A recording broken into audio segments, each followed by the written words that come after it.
d'excellence où se croisent les traditions d'un savoir-faire éprouvé et les ambitions d'une agriculture moderne et résiliente. Ici, vous apprendrez que l'agronomie ne se limite pas aux salles de classe, mais qu'elle est un engagement de chaque instant, une responsabilité envers nos communautés, nos terroirs et notre avenir collectif. L'ENSA est le temple du savoir agricole où se forment non seulement des ingénieurs, mais des leaders, des visionnaires et des bâtisseurs de demain. Le thème de cette année, quel comportement des acteurs des écoles de formation en agronomie pour répondre aux défis du développement, n'est pas qu'un simple slogan. C'est un appel à la responsabilité de tous les maillons de la chaîne de formation. À nous les élèves, il nous rappelle que le savoir est une conquête, que la discipline est une exigence et que l'excellence est une culture à cultiver au quotidien. À vous, chers professeurs, il adresse une attente légitime, celle d'un engagement rigoureux, bienveillant et régulier. Respecter les volumes horaires, assurer un bon suivi pédagogique et être présent auprès des étudiants. Ce sont là des piliers fondamentaux de toute formation de qualité. Un bon enseignant ne forme pas que des têtes, il forme aussi des esprits et des citoyens engagés. À l'administration, il rappelle la nécessité d'être proactive, rigoureuse et connectée aux dynamiques actuelles. Dans un monde en perpétuelle mutation, une école ambitieuse ne peut se permettre de fonctionner avec des modèles dépassés. Il nous faut une gouvernance tournée vers les résultats, au service d'un environnement académique performant et inspirant. Notre école, désormais autonome, franchit une étape décisive de son évolution. Cette autonomie est une opportunité immense, une affirmation de notre capacité à concevoir et à piloter notre propre avenir académique. Elle nous impose également un devoir de dépassement, une exigence de performance et d'innovation. Le monde agricole est en pleine mutation. Les défis sont immenses. Changement climatique, insécurité alimentaire, numérisation des systèmes de production. Mais ces défis ne doivent pas être perçus comme des entraves. Ils sont autant d'opportunités pour nous, futurs ingénieurs, d'innover et de repenser nos modèles de production et de gestion des ressources naturelles. L'ENSA nous offre l'opportunité unique d'être au cœur de cette transformation. Saisissons cette chance, cultivons l'excellence, embrassons le savoir avec passion et faisons preuve d'ambition pour impacter durablement notre agriculture. Chers cadets, vous êtes aujourd'hui les héritiers d'une grande tradition, mais aussi les porteurs d'un avenir prometteur.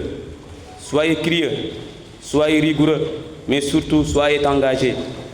Que cette année académique soit une année de réussite, de dépassement et d'innovation pour nous tous. Je vous remercie.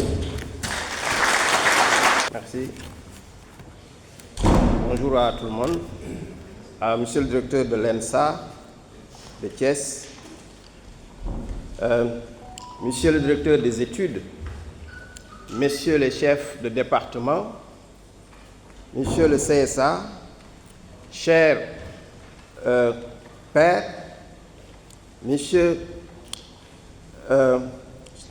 madame le chef de la scolarité, messieurs, madame les PATS, chers invités, chers élèves, ingénieurs et étudiants, chers EI de la 44e promotion. Excusez-moi. Je voudrais, avant de délivrer le message de l'ADENSA, exprimer toute la satisfaction de notre association d'avoir été associée à cet événement qui constitue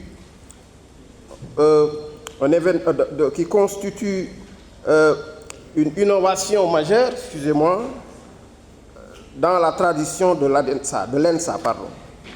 Nous saisissons toute l'importance et la satisfaction accordée par la direction de l'ENSA, la direction des études et les services associés à ces directions, cette importante page de l'histoire de l'ENSA.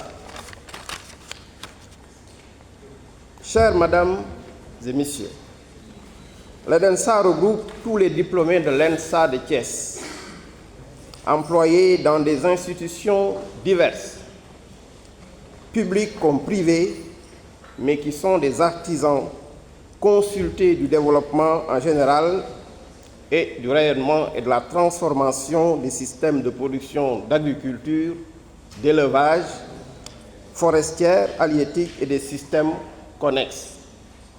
Elle constitue un partenaire privilégié du développement agricole, de la formation et une force de proposition plurielle, multisecteur et une expertise diversement appréciée et mondialement reconnue. À cet effet, l'ADENSA renouvelle son engagement, Monsieur le Directeur, sa disposition et sa détermination à cheminer avec l'ENSA et toutes ses composantes, la direction des études, les départements, les services administratifs et techniques pour une ENSA forte et constamment renouvelée. Ceci appelle, Mesdames et Messieurs,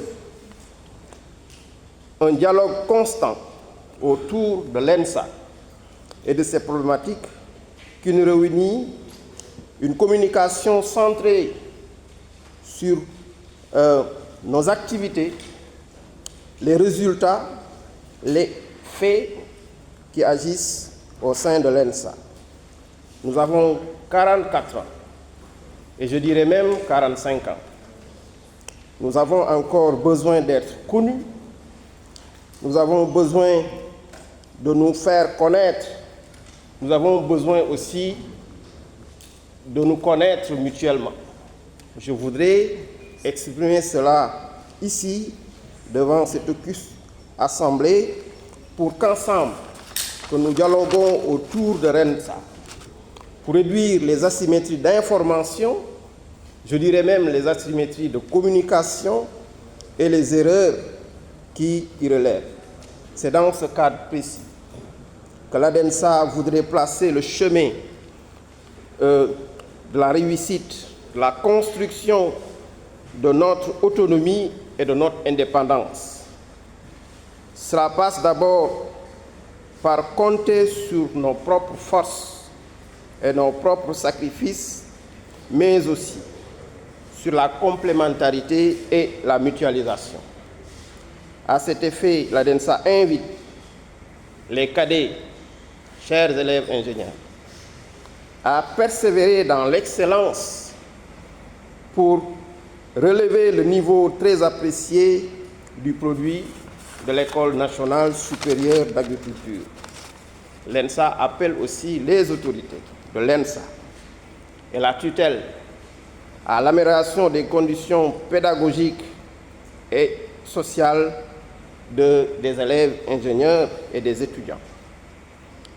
Elle appelle aussi tous les acteurs, PATS, élèves, ingénieurs, étudiants, pairs et administration à une cohésion sociale, à une synergie d'action pour relever le défi d'une autonomie de fonctionnement qui demande des sacrifices de tous bords où l'on se trouve. L'ADENSA vous remercie et vous souhaite plein succès dans vos entreprises.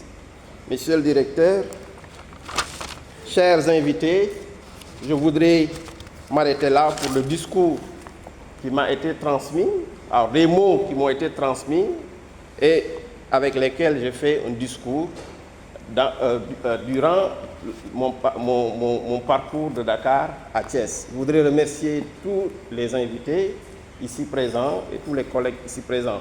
Voyez en moi le représentant de l'ADENSA et non le professeur ou l'enseignant à l'ENSA. Je vous remercie. Monsieur le directeur des études, messieurs, mesdames, chers collègues, très chers étudiants, distingués invités à vos qualités de rang et grade. C'est avec une grande humilité et un profond respect que je m'adresse à vous. Je suis Adjaratou Madame Ndiaye Ndeye Fatou Diop, assistante à la bibliothèque de l'ENSA. À cette occasion, je suis porte-parole et représentante du personnel administratif, technique et de service de l'ENSA. Cet amphi de rentrée est un moment solennel de communion, de partage et de convivialité pour démarrer l'année académique 2024-2025 en harmonie. J'encourage les élèves ingénieurs à se concentrer sur les enseignements et à cultiver l'excellence pour continuer à hisser l'école parmi les meilleurs établissements de ce pays. Je souhaite à toutes les entités de l'ENSA une année teintée de succès, de bonheur, de réussite et de prospérité. Monsieur, recevez Monsieur le directeur des études, chers collègues et invités, chers étudiants, très sincèrement, mes remerciements à la hauteur de vos émotions. Merci de votre aimable attention. Monsieur le directeur des études, chers collègues et très chers invités, très chers étudiants, j'ai un message à passer en ce jour. C'est juste pour vous dire que c'est une occasion à ce moment que toutes les entités sont là. May tàggoo que ne ENSA moo ma yóbbu Màkka man ak sama papa monsieur Massamba Thiam. Je salue aussi à cette occasion, c'est une occasion pour moi de le dire devant tout le monde, à toutes les entités, de remercier nos délégués. Ils ont porté cette initiative. De remercier aussi nos directeurs, nos administrateurs, parce qu'ils ont accepté cette initiative. Ba tax tey jii ñu mën a am lii. Maa ngi ñaanal ñëpp di kontaan ci sama papa ji may àndal di dem Màkka di ñaanal ñëpp parce que c'est un père modèle pour nous. Di ñaanal sama doom yi ci ñëw rek di ñaanal ñëpp.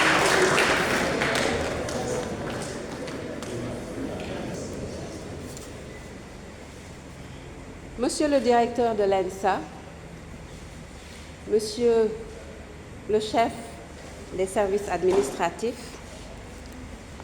Monsieur le représentant de l'ADENSA, chers collègues pairs,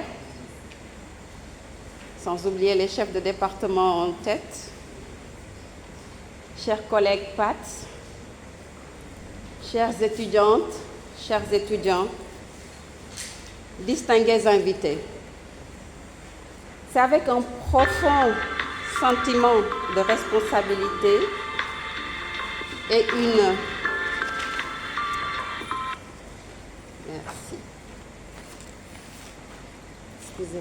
C'est donc avec un profond sentiment de responsabilité et une immense joie que je me tiens devant vous en ce jour qui marque le début d'un nouveau chapitre passionnant pour notre école. Pour vous, les nouveaux étudiants, j'allais dire les nouvelles étudiantes et les nouveaux étudiants,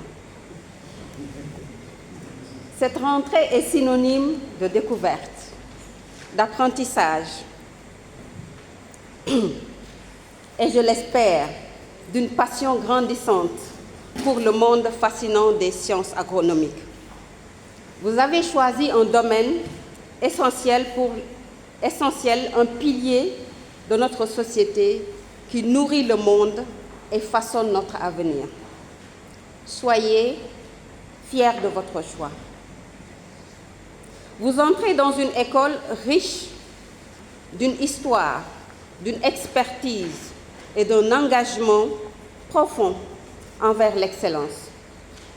Ici, vous rencontrerez des enseignants passionnés, des chercheurs de pointe, des professionnels des pratiques agricoles, tous animés par le désir de partager les connaissances et de vous accompagner dans votre parcours. Nous sommes là pour vous guider, vous inspirer et vous donner les outils nécessaires pour devenir les acteurs du changement de notre agriculture, dont notre agriculture a tant besoin. Mesdames et messieurs, l'agronomie est une science vivante, en constante évolution, qui embrasse de multiples disciplines, de la biologie à l'économie, de la génétique à la gestion des ressources naturelles, en passant par les biotechnologies, les technologies de l'information et de la communication. Elle est au cœur des défis contemporains: assurer la sécurité alimentaire, promouvoir une agriculture durable et respectueuse de l'environnement, mais également s'adapter au changement climatique. Votre formation ici vous préparera à affronter ces défis avec créativité, rigueur scientifique et un sens aigu des responsabilités. Pour nos étudiants les plus avancés, cette rentrée est l'occasion de consolider vos acquis, d'approfondir vos spécialisations et de vous préparer activement à une future insertion professionnelle. Continuez à faire preuve de curiosité, d'engagement et d'esprit critique. Votre contribution est essentielle à la dynamique de notre école. À mes chers collègues PATS, votre expertise technique permet la réalisation concrète des sorties pédagogiques, des travaux pratiques, des expérimentations cruciales pour la formation de nos futurs ingénieurs.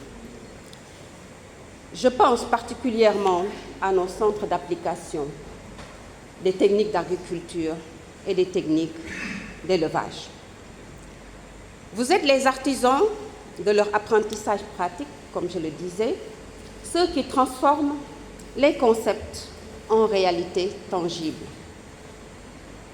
Votre écoute, votre disponibilité et votre bienveillance créent un climat de confiance et de soutien indispensable au bien-être de toute la communauté estudiantine et des personnels.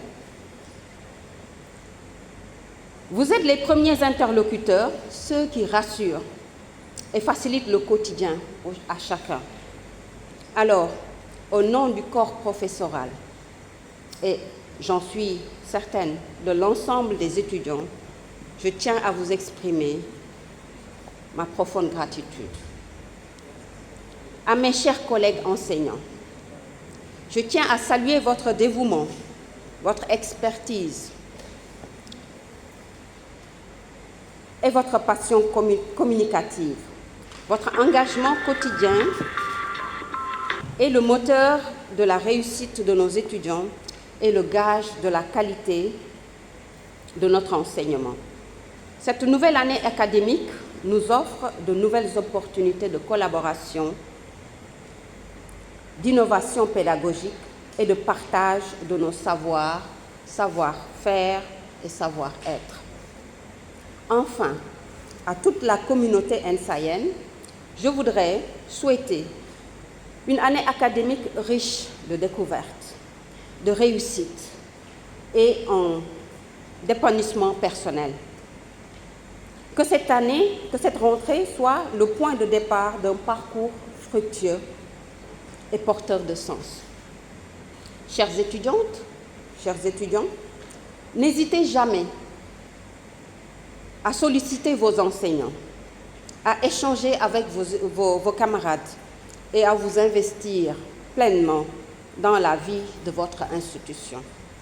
Ensemble, cultivons l'excellence, semons le savoir et récoltons un avenir prometteur pour une agriculture durable.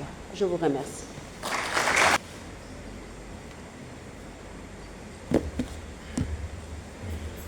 Bonjour à tous et à toutes. Monsieur le directeur de l'ENSA, cher professeur Ibrahim Diédiou, cher professeur Salou Ndiaye, monsieur le représentant de l'ADENSA, docteur Khadija Toundoy, Monsieur le Président de l'Amicale de l'ENSA, chers enseignants-chercheurs, chers collègues PATS de l'ENSA, chers élèves ingénieurs, je vais entamer mes propos par remercier le bon Dieu qui nous a permis de nous réunir à nouveau cette année. L'année dernière, nous l'avons fait. Cette année-ci, nous sommes là réunis encore.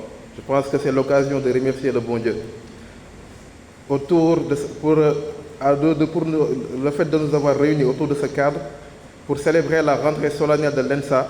Et c'est avec une vive satisfaction que je me retrouve devant vous. J'en profite pour féliciter et souhaiter la bienvenue aux nouveaux élèves ingénieurs. Je vous exhorte à suivre les pas de vos aînés dans le sens de la responsabilité, en accord avec les règles de bienséance et dans le respect des codes édictés au sein de l'école. Également, c'est l'occasion de remercier les parents qui ont accepté de nous confier leurs enfants aux fins de leur assurer et de leur garantir une formation de qualité dans un environnement stimulant. D'autre part, nous avons parcouru ensemble une première année de transition avec le statut d'établissement autonome, dans des conditions pas trop commodes au départ. Toutefois, nous avons pu atteindre de bonnes choses, sur le plan administratif que sur le plan pédagogique, même si des efforts méritent d'être fournis davantage. Ces résultats sont obtenus grâce à l'implication et au développement et au dévouement de chaque composante, à savoir les étudiants, les pairs et les PATS. Sans votre volonté et vos actions au quotidien, les réalisations obtenues ne sauraient être accomplies. À cet effet, je lance un appel à tout un chacun que rien ne sera impossible si nous unissons nos efforts et nos forces. Avoir un objectif commun qui est de faire de l'ENSA une école d'excellence.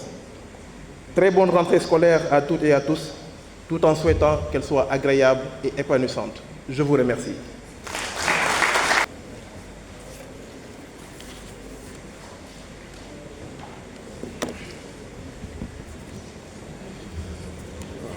Bonjour tout le monde. Monsieur le directeur de l'ENSA, professeur Ibrahim Diédhiou, monsieur le CSA, monsieur Ibrahim Traoré, chers collègues professeur Salou Ndiaye, qui nous fait l'honneur de nous présenter la leçon magistrale sur le thème « Quel comportement des acteurs des établissements de formation agronomique pour faire face aux enjeux de développement ». Chers collègues pairs et PATS, monsieur le représentant de la l'ENSA, monsieur le président de l'amicale des élèves ingénieurs, chères étudiantes et étudiants, honorables invités, je me réjouis également de la présence du docteur Mamadou Alassane Ba, qui nous fait l'honneur de se joindre à nous, ainsi que du docteur Moustapha Thioune également, qui ont voulu également se joindre à cette amphi de rentrée. Je voudrais, au nom de la direction des études et des services rattachés, qui ne pourront pas tous prendre la parole ici, vous souhaiter une bonne rentrée et une bonne année académique 2025. Nous accueillons parmi nous de nouveaux étudiants, la première année ici présents, et d'autres comme les professionnels dans le cycle ingénieur et dans d'autres formations dans les masters.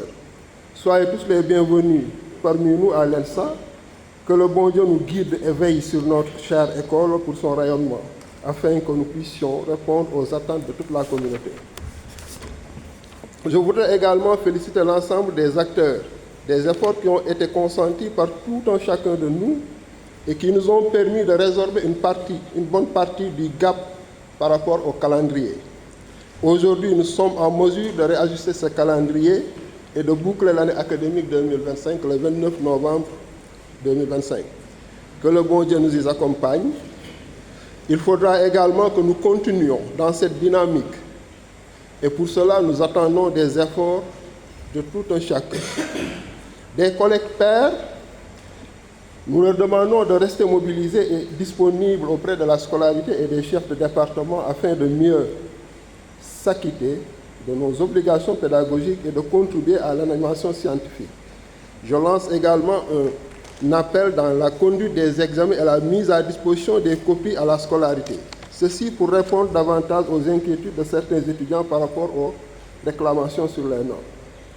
Des étudiants, nous attendons encore de doubler d'efforts. L'assiduité et la ponctualité restent des particularités non négociables dans les écoles et les instituts d'enseignement supérieur. Il en est de même pour la discipline en salle et au campus. Des efforts doivent également être fournis dans la programmation des examens afin d'éviter des situations souvent compliquées vers la fin d'année qui peuvent avoir des conséquences désastreuses chez certains étudiants. Je profite également de l'occasion pour rappeler les performances réalisées par certains parmi vous afin d'encourager à poursuivre dans cette lancée qui honore notre établissement. Il s'agit du concours de Ayoute organisé par IFER International et qui a été remporté par Marie Touré, Binta Signaté et Aïda Mbari. Du prix de la catégorie finance qui a été remporté également par Daouda Faye et compagnie avec le start-up Mbaïni Connect lors du Falling Walls Lab qui s'est tenu à Berlin.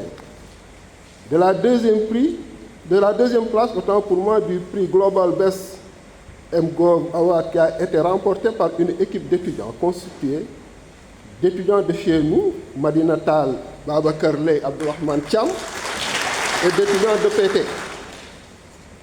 Et bien d'autres prix et participations honorifiques au niveau national et international. Nous vous exhortons à continuer dans cette lancée pour l'image de cette école. Des PATS et de la direction, nous attendons de renforcer les activités au niveau des centres d'application. Je pense que le représentant des pairs l'a tantôt dit, mais aussi de la ferme semencière dans l'optique de promouvoir les pratiques pour les étudiants. Les efforts importants réalisés sur les sorties pédagogiques durant l'année 2024 devront se poursuivre cette année. C'est l'occasion également de renouveler nos remerciements aux responsables du bureau de stage, M. Atouman Li, pour qui nous demandons également un renforcement en ressources humaines. Nous attendons aussi, dans le cadre de la diversification de l'offre de formation, la mise en place de l'option de spécialisation agroalimentaire. Juste rappeler également la mise en place de la plateforme de gestion pédagogique qui devrait également améliorer notre environnement de travail. La conception est presque bouclée et on espère procéder en tout cas au test très prochainement. Sur le plan social, c'est dommage que le directeur du CRUSTE ou son représentant n'est pas là, mais nous souhaitons en tout cas une année paisible. Donc, un accompagnement amélioré et perpétuel des étudiants afin d'éviter des perturbations qui pourraient impacter négativement sur le réajustement du calendrier. Pour l'ADENSA, nous saluons et encourageons vivement l'accompagnement qu'ils nous font durant les sorties pédagogiques, mais surtout au niveau de l'encadrement des étudiants, surtout les finissants. Mesdames, Messieurs, chers participants à cette rencontre, voilà rapidement les quelques mots que je voudrais partager avec vous dans le respect du temps qui nous a été réservé. Je voudrais, à mon nom et au nom de toute la direction des études et des services rattachés, vous renouveler notre disponibilité pour une très bonne année académique 2025. Merci à vous et que le bon Dieu nous garde. Assalamu alaikum wa rahmatullahi ta'ala wa barakatuh. Monsieur le directeur de l'ENSA, Monsieur le directeur des études, chers collègues chefs de département, chers collègues pères, chers collègues PATS, mes chers amis, mes chers enfants, mes chers neveux, honorables invités, honorables anciens, professeur Salihou Ndiaye, vous avez tout mes respects et mon admiration, notre référence, honorable aussi mon doyen, docteur Moustapha Tchoun. Vraiment, je suis très content de vous voir ici. Donc c'est avec plaisir que nous allons vous présenter l'ENSA, Malheureusement, on m'a confiné sur 10 minutes. Donc, c'est la raison pour laquelle j'ai essayé de réduire drastiquement cette présentation. Mais on va essayer de faire notre mieux, d'autant plus que le terrain a été déjà déblayé par le directeur des études et par Dr Khadijatou Ndoye. Donc, nous allons vous présenter l'ENSA, qui est une école d'excellence au service du développement rural. Tout d'abord, nous allons parler de l'historique, nous allons parler des missions, nous allons parler un peu de l'organisation pédagogique, dispositifs scientifiques et un peu de quelques thématiques de recherche. L'ENSA, pour l'historique, ça s'appelait Institut national de développement rural, qui avait été créé en 1981. Et par la loi numéro 83 du 1er juillet 80. En 1991, il y a eu une première mutation. L'INDER est devenu ENSA, avec la loi 91-29. Et entre 2005 et 2007, donc on a créé ensemble avec d'autres structures ce qu'on a appelé l'université. C'est d'abord l'université polytechnique de Thiès. Maintenant, on l'a appelé l'université Iba Der Thiam de Thiès et qui regroupait beaucoup d'institutions. Et depuis le 1er décembre 2023, avec la loi 2023-2304, donc on est devenu autonome. L'ENSA est maintenant devenu une entité à part, un établissement d'enseignement supérieur au même titre que les universités. Tout à l'heure, le CSA a un peu parlé de cette transition que nous avons vécue et qui reste encore à parachever. On espère que ça va se faire durant cette année. En termes de mission, donc l'ENSA a pour mission de former des ingénieurs agronomes de conception dans les domaines de l'agriculture, de l'élevage, des eaux et forêts, ainsi que le recyclage et la formation continue d'agents de l'État et des personnes privées. L'ENSA aussi a pour mission de promouvoir la recherche scientifique et technologique et de promouvoir l'innovation et la valorisation des états de recherche au service de la communauté. Comment est organisée la formation? L'accès s'est fait par voie de concours. Maintenant, nous avons un calendrier fixe. C'est le dernier samedi du mois de mai de chaque année. Et c'est un concours qui est réservé aux élèves des terminales S1, S2, S3, S4, S5 et aux bacheliers des mêmes séries aussi. Sauf qu'il faudra être âgé de moins de 22 ans. Pour les étrangers, c'est sur dossier. Donc, comment ça se passe? Donc, on a les 2 premières années, que c'est ce qu'on appelle une préparation à la formation agronomique, et à partir de la 3e année, on commence à sentir l'agronomie là-dedans, et vers le milieu de la 4e année, on a les spécialisations en économie et sociologie rurale, en production végétale, en production animale, génie rural, foresterie et sciences du sol. Et au bout de 6 mois de la fin de la carrière, donc on libère les étudiants qui vont avoir un sujet de mémoire et qu'ils présenteront devant un jury, donc après avoir fait les travaux de terrain. Donc voilà un exemple des effectifs en 2023, donc c'est 285, après en 2024 on est passé à 305, donc vous voyez un tout petit peu donc à partir de la 1e, 2e, 3e, 4e année, et on glisse vers les spécialisations, donc en production végétale, production animale, foresterie, sciences du sol, génie rural et production animale. Donc, je n'ai pas encore les statistiques réelles de cette année, parce que cette année, on a eu vraiment un record en termes d'admission des jeunes filles. Donc, je crois que sur les 55, les 36 ou 37 sont des filles. Ce qui fait que donc, le ratio va normalement augmenter.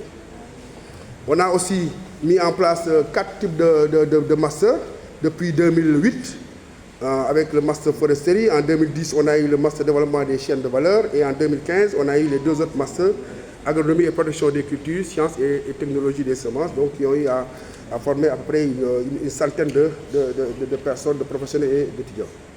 Du point de vue dispositif pédagogique et scientifique, donc nous avons des laboratoires en sciences du sol, en bromatologie, en entomologie, biologie, agronomie, phytopathologie, économie, etc. Les départements, nous en avons 6 maintenant, avec la production végétale, département production végétale, département production animale, génie rural, économie, sociologie rurale, sciences du sol et département foresterie aussi qui était dans production végétale et qui va démarrer incessamment.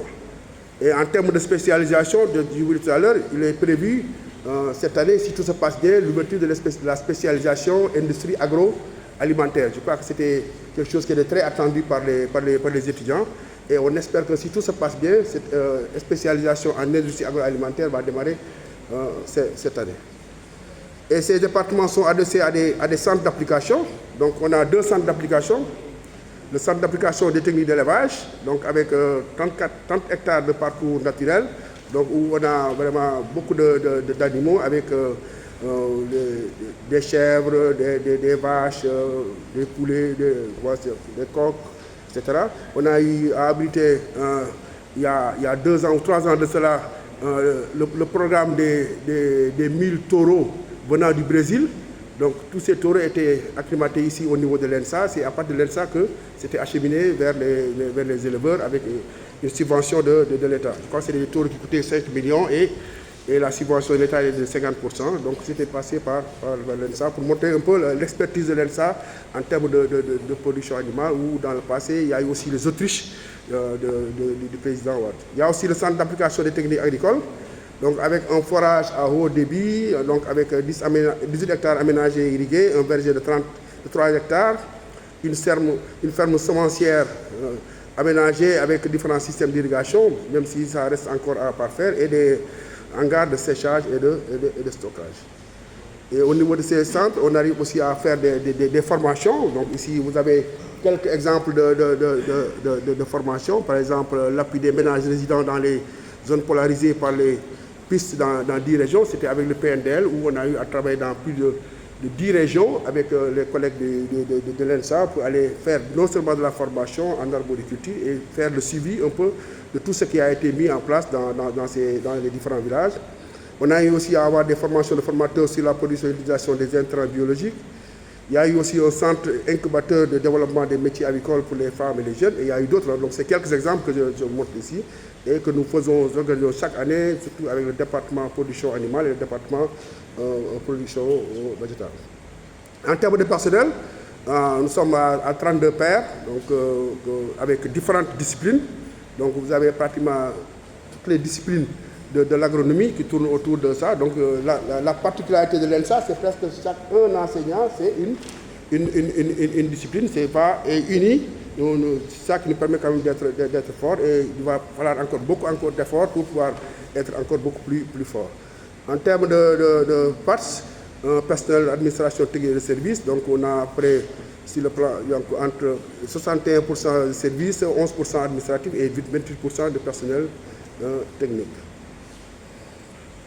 Donc pour les insertions, donc, je ne vais pas trop m'appesantir là-dessus. Donc les prix, tout à l'heure le directeur des études a parlé des prix qu'on a eu que nos étudiants ont eu à gagner, parce qu'il y a souvent des compétitions au niveau international, au niveau national, et chaque année, l'ENSA quand même gagne des prix. Tout à l'heure, il a parlé des prix que nous avons gagnés cette année. Donc dans le passé aussi, il y a eu beaucoup de prix qui ont été gagnés par l'ENSA, donc, etc., etc. En termes d'insertion toujours, donc vous voyez, ça c'est un diagramme qui permet de voir un peu l'insertion des sortants de l'ENSA dans les différentes institutions, aussi bien au niveau national, au niveau local, ou bien même les étudiants qui se prennent qui créent leur propre entreprise. Donc vraiment, on a toute une gamme d'institutions où vous trouvez nos étudiants. Là où vous allez au Sénégal, un peu dans le monde, vous allez trouver un peu les sortants de l'ENSA, et ce qui fait un peu quand même notre fierté. Souvent, à chaque fois que vous allumez la télévision, vous allez voir un produit de l'ENSA. Ça, c'est tous les jours, hein, ça je peux vous le dire. Et en tout cas, moi, ça me rend fier quand je vois vraiment mes anciens étudiants s'exprimer. Quand on va en réunion dans les ministères aussi, parfois quand tu vas dans les ministères, tu as l'impression que tu es dans une salle de classe, parce qu'il n'y a que tes étudiants qui sont là-dedans, et ça nous rend vraiment très, très, très fiers. Et de plus en plus aussi, on a nos anciens étudiants qui sont devenus nos propres collègues, ils sont là devant nous, et ça aussi c'est une fierté pour nous d'avoir quelqu'un, vous l'avez enseigné qui vient, qui devient votre collègue et qui vous dépasse même, et ça c'est vraiment un motif de satisfaction pour vous. Donc quelques thématiques de recherche, le Dr Khadija Ndoye a parlé de quelques thématiques, mais je peux en rajouter aussi. Donc en termes d'études des nuisibles et de défense des cultures, l'amélioration des sols et gestion des ressources naturelles, les biocarburants, l'alimentation animale, les écosystèmes forestiers, la sylviculture, l'agroforesterie, les chaînes de valeur et les changements climatiques, et on peut en citer beaucoup. Et là, vraiment, pour montrer un peu cette diversité qui fait que chaque discipline, chaque enseignant, c'est une discipline, mais ensemble encore, nous pouvons gagner pas mal de projets. Par exemple, vous avez ici quelques exemples de projets, les projets PIL, les projets APH, SIL, etc., PEDEPS, donc dans les domaines de l'agriculture, de l'arboriculture, du maraîchage. Et tout ça, c'est des projets. Donc récemment, avec la formation en horticulture protégée, l'image que vous voyez ici, c'est l'image d'une serre avec la coopération hollandaise. Et nous participons aussi à la formation des formateurs. Actuellement, nous avons des gens qui ont été formés ici et qui sont en train de faire de la formation au niveau de Kayar pour permettre un peu d'améliorer les rendements en production d'année au niveau de...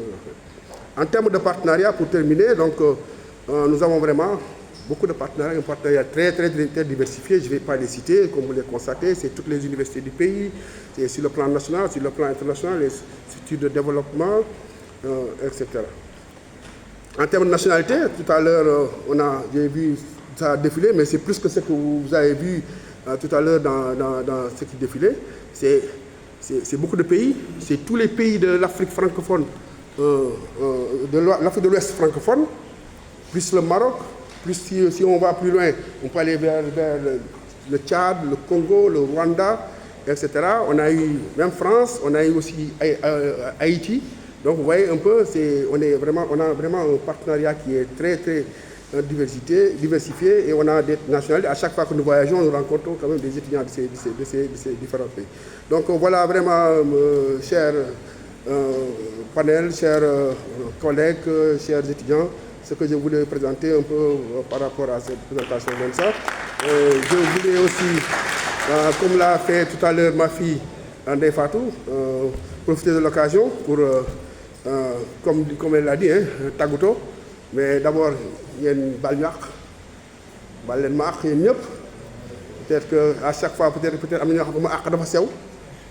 parfois, il y a un tognon, fait qu'il y a un tognon, mais il y a une balle nalen, il y a le volleyball. Professeur Salou, j'aurais aimé t'appeler directement avant que tu ne l'entendes ici, parce que j'avais prévu d'appeler tous les anciens et j'ai tourné pour parler de ça, mais bon, les Fatou a fait l'essentiel, donc vraiment, voilà, il y a le volleyball, les ñaanal salaamun qawlan min rabbin rahim, salaamun ala nuuhin fil alamin kasaalika najzil muhsinin, salaamun ala ibrahima kasaalika najzil muhsinin, salaamun ala Musa wa Aaron kasaalika najzil muhsinin, salaamun ala ali Yaasin kasaalika najzil muhsinin, salaamun aleykum bi tudkhuluha halidin, salaamun li ataamu fajr wa salaamu ala al mursalin walhamdulillahi rabbil alamin.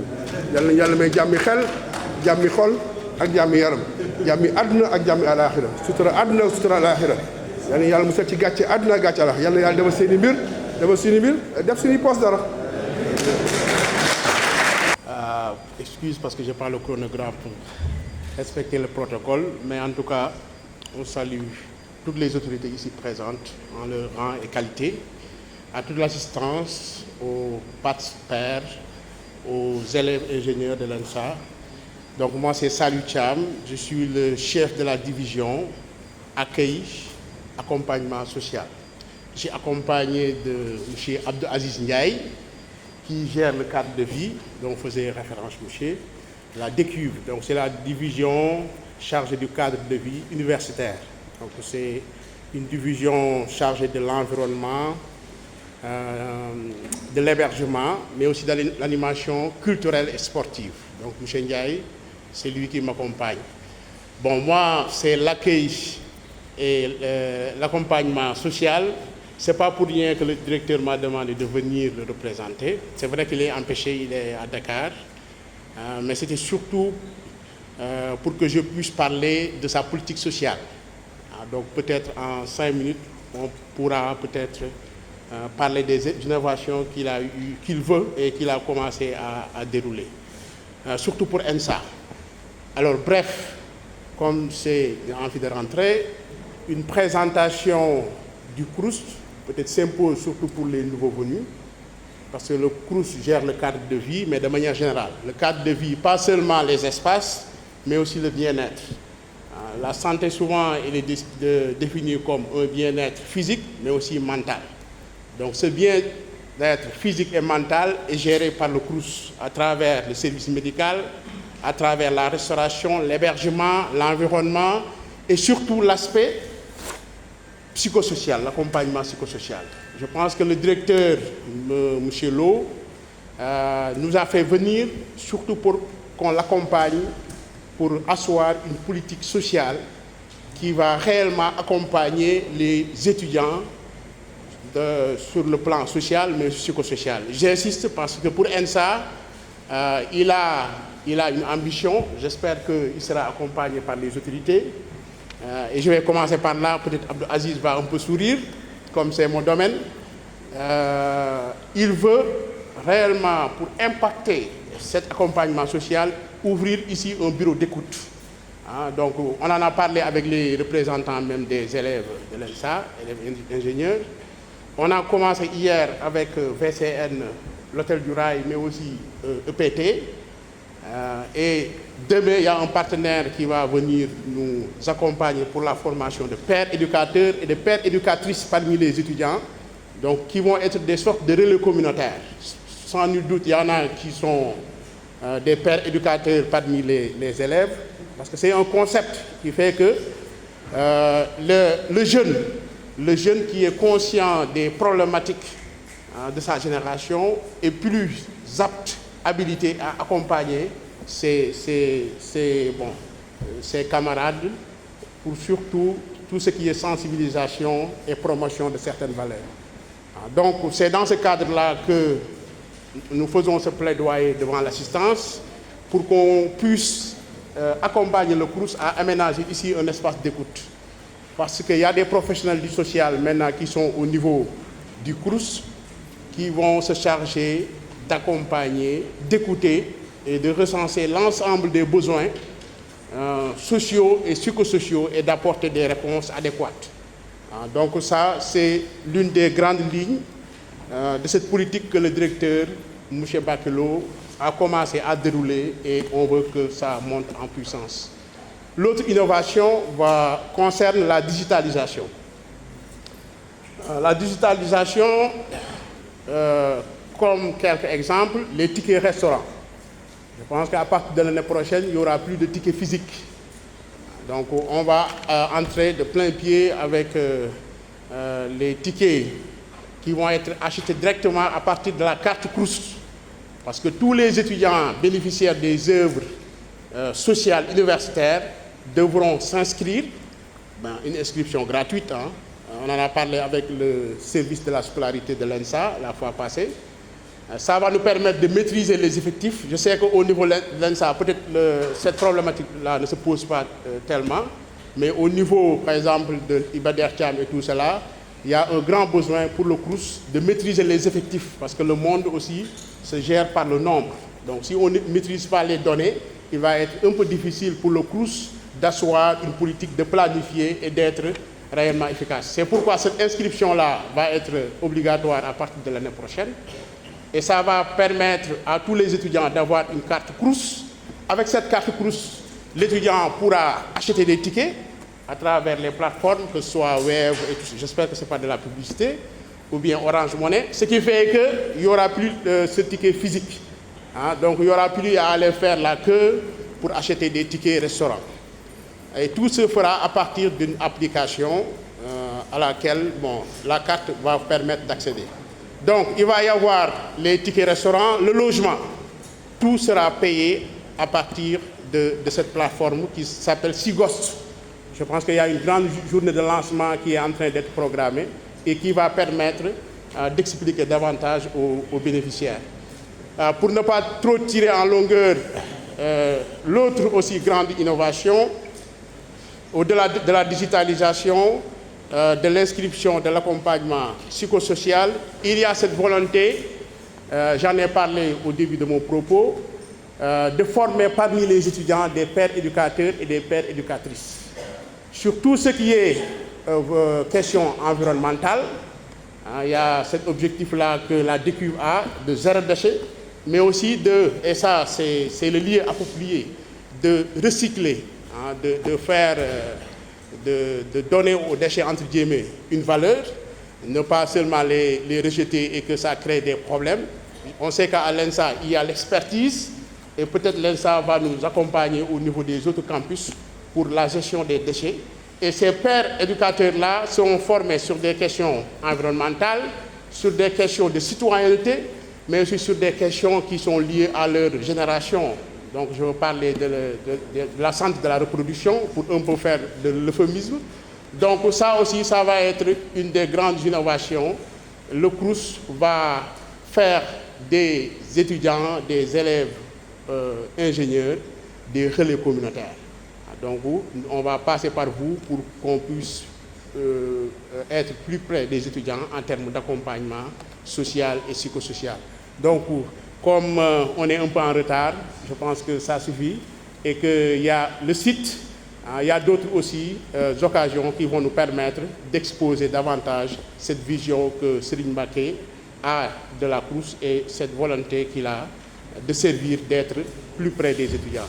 Monsieur le directeur, chère assistance, merci beaucoup.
Garder notre calme, mais bon.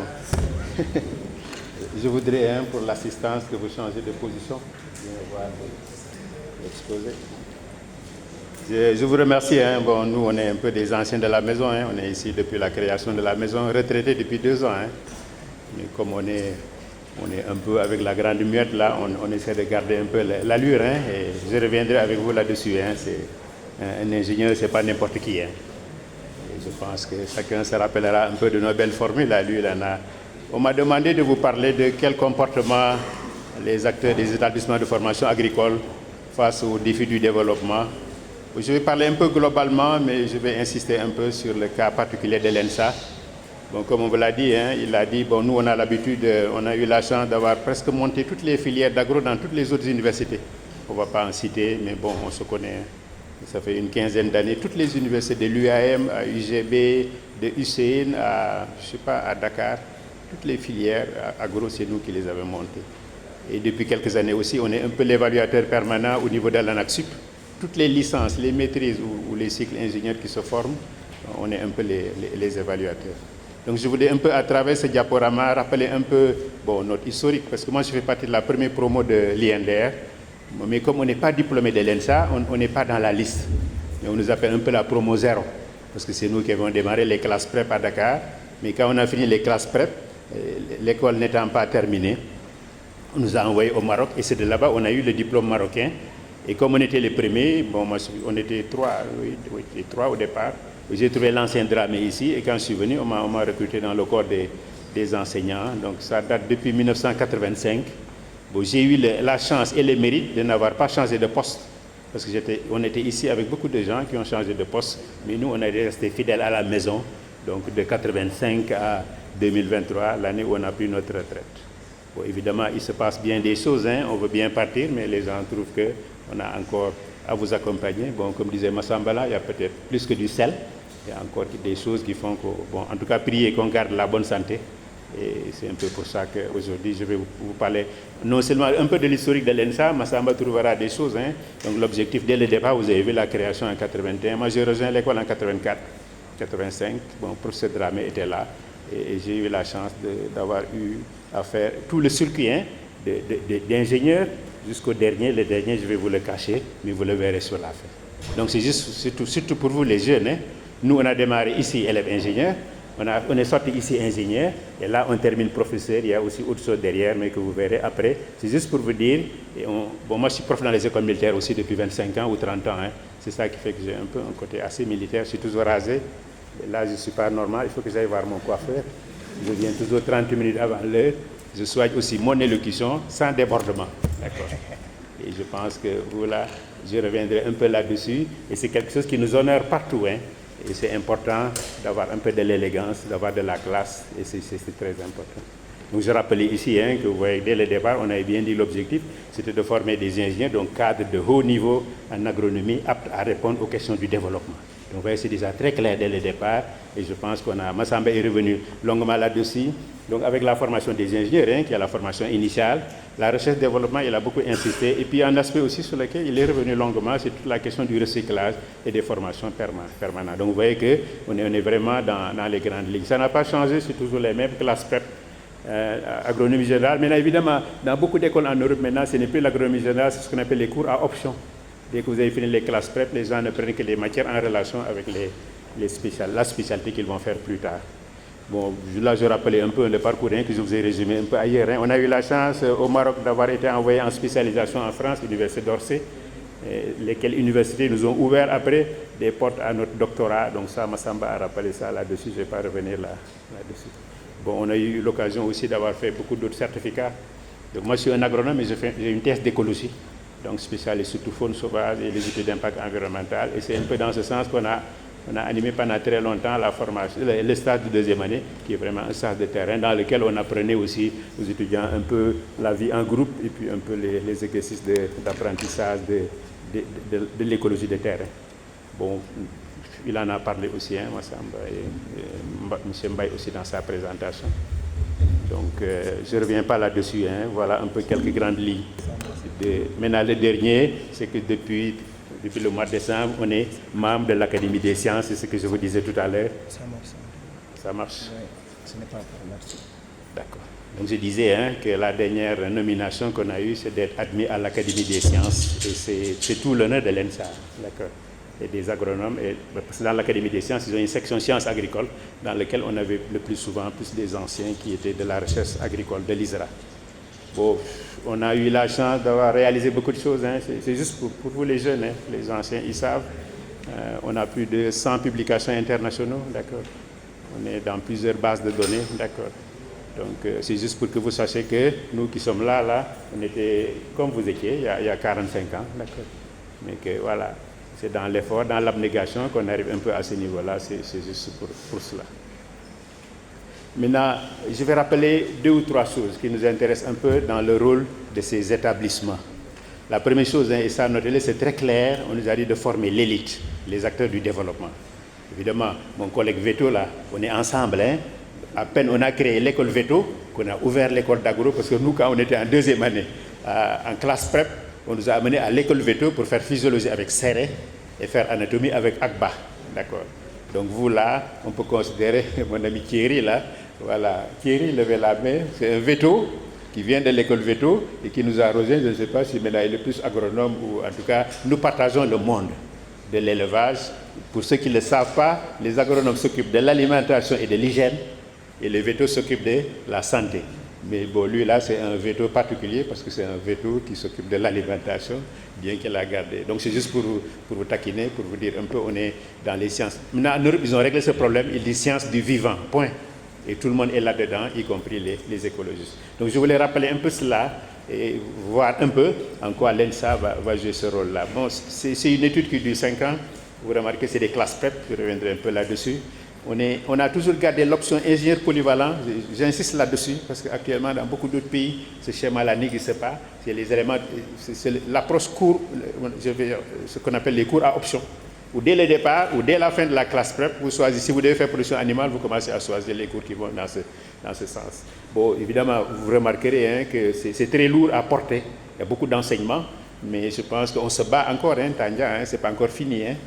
Vous allez y revenir un peu dans les discussions, mais en tout cas, c'est quelque chose que nous, on a gardé, qui nous reste encore valable. Une anecdote, hein, si quelqu'un vous dit, je suis un paysan, je suis ingénieur agronome, vous n'allez pas lui dire, je travaille sur les sols. Il va vous poser aussi bien ces questions animaux que ces questions de... Voilà, et c'est un peu pour cela aussi qu'on a gardé cet esprit-là. Donc la formation scientifique de haut niveau qui respecte un équilibre entre les différents types de savoirs, ça, Massamba en a parlé, le directeur aussi est revenu. Bon, je voulais rappeler un peu, hein, nous on a eu la chance d'être ici depuis la première promo, bon, jusqu'à actuellement je vais intervenir cette année, la 42e, j'espère qu'après qu'on va me lâcher, hein, d'accord, parce que ça fait quand même du monde. Hein. Lui, il disait là qu'on ne peut plus, nous, déjà comme nous, vous ne pouvez pas rester discret. Vous allez à la banque, on vous sort des rangs, vous allez à la police, on vous sort des rangs, vous allez à la gendarmerie, d'accord. Parce que, bon, actuellement, à l'ENSA, je pense qu'on a contribué à former au moins 800 ingénieurs agronomes, non? Et dont une quarantaine ou une cinquantaine, on les a accompagnés pour faire leur doctorat. Au moment où je vous parle là, dans cette salle, on était là il n'y a même pas 3 semaines, hein, pour le doctorat d'un de vos anciens, Louis, d'accord. Donc, pour certains d'entre les collègues là qui font des doctorats, on accompagne. Donc, voilà un peu l'historique des promotions jusqu'à la 28e. Bon, mon ami se reconnaît, c'est un travail qu'on a fait sur la traçabilité. Et on doit le publier, hein, mon ami, parce qu'on est une des rares institutions à avoir fait ce genre de travail sur la traçabilité. D'accord. Donc, vous voyez qu'on est, les jeunes là, vous voyez les effectifs là, au départ, ça ne fait pas beaucoup. Le premier groupe, c'était 9, le deuxième, c'était 12. Ensuite, on était descendu à 6. Alpha, vous étiez où là? 27 ou c'est les 6? C'est la 3e promo. Oui, c'est les 6, voilà. Ensuite des 13, on est passé à 12. Oui, maintenant vous êtes à combien? Vous êtes fléché à vous là. Ce n'est même plus, on vous a augmenté, mais on vous a fléché. Hein. Mais de toute façon, c'est juste pour montrer que pendant longtemps, la demande est plus importante que ce que nous produisons. Je voulais rappeler un peu hein, sur la question des genres. Massamba en a parlé. Vous voyez qu'au départ, là, le genre est arrivé juste à la 4e promo. Une seule. Ensuite, ça a été très timide. Il y a eu une promo, la promo 13, mais c'était sous l'impulsion de l'USAID, qui nous avait demandé de former des femmes pour la recherche. Et on en a pris un certain nombre. Vous voyez, c'était resté très stable. Actuellement, on ne sait pas pourquoi les schémas sont actuellement en train de s'inverser complètement. Bon, juste quelques idées, hein, en tout cas, jusqu'à la 28e promo, quand on avait regardé les secteurs d'activité, vous voyez que les privés prenaient quand même une bonne part, hein, à peu près 25%. Le public 36%, vous voyez que les semi-publics, les collectivités, y compris les ONG, à peu près, on est dans les mêmes ratios à peu près, hein, sauf que, bon, je pense qu'il y a eu des améliorations qui sont passées par la suite, hein, mais on est resté dans les mêmes tendances. Bon, là, c'était un peu une question qui portait sur comment vous avez trouvé votre premier emploi. Souvent, c'est l'initiative avec les petites annonces, et je pense que c'est actuellement les réseaux sociaux jouent un rôle extrêmement important, parce que je vois que dans le site de l'ADENSA, il y a beaucoup de propositions sur les appels d'offres qui sont passés. Maintenant, pour bien comprendre cette formation, donc, je veux dire un cadre de très haut niveau, capable de répondre aux questions du développement, il faut comprendre un peu le cadre institutionnel. Le Sénégal est organisé avec ce qu'on appelle la FAR, c'est la formation agricole rurale, mais qui a plusieurs échelles. Bon, l'ENSA, évidemment, ici on va y revenir, on est juste nous dans le cadre de la formation universitaire supérieure, d'accord. Mais il faut quand même savoir que le pays a organisé ça depuis un certain nombre d'années, avec les ONG, les organisations de producteurs, qui ont parfois même leur propre structure de formation.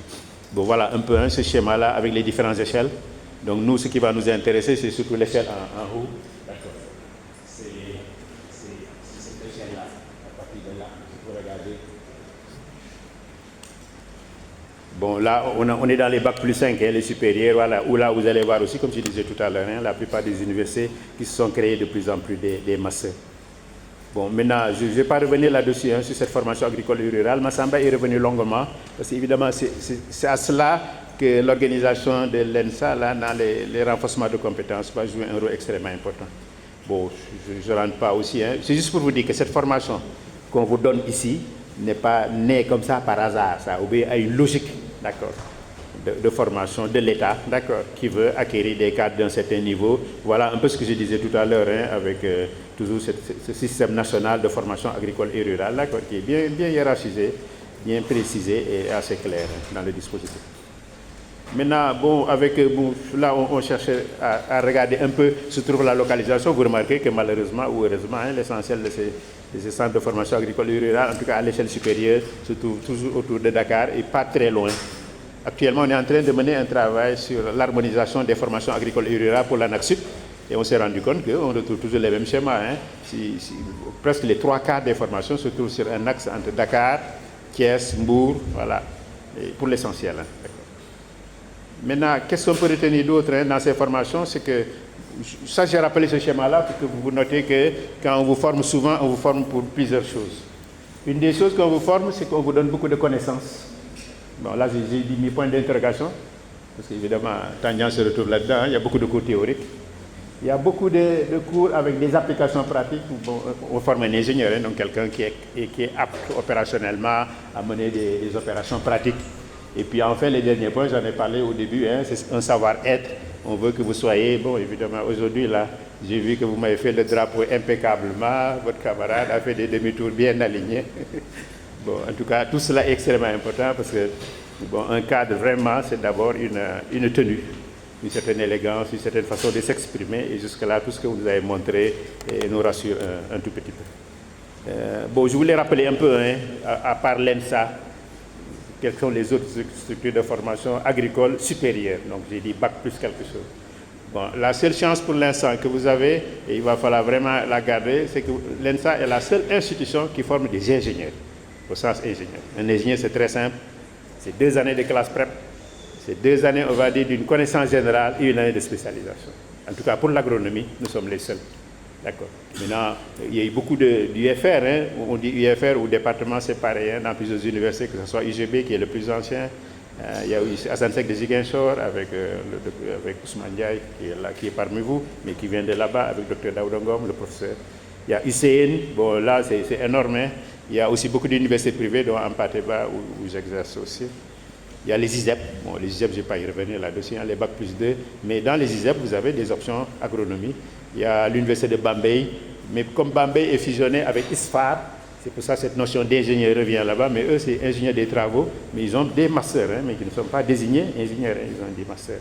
Donc il n'y a que Bambey et avec l'ISFAR qui les a rejoints, qui était avec nous pourtant à l'université de Thiès, mais qui pour des questions de proximité s'est retrouvé à Bambey.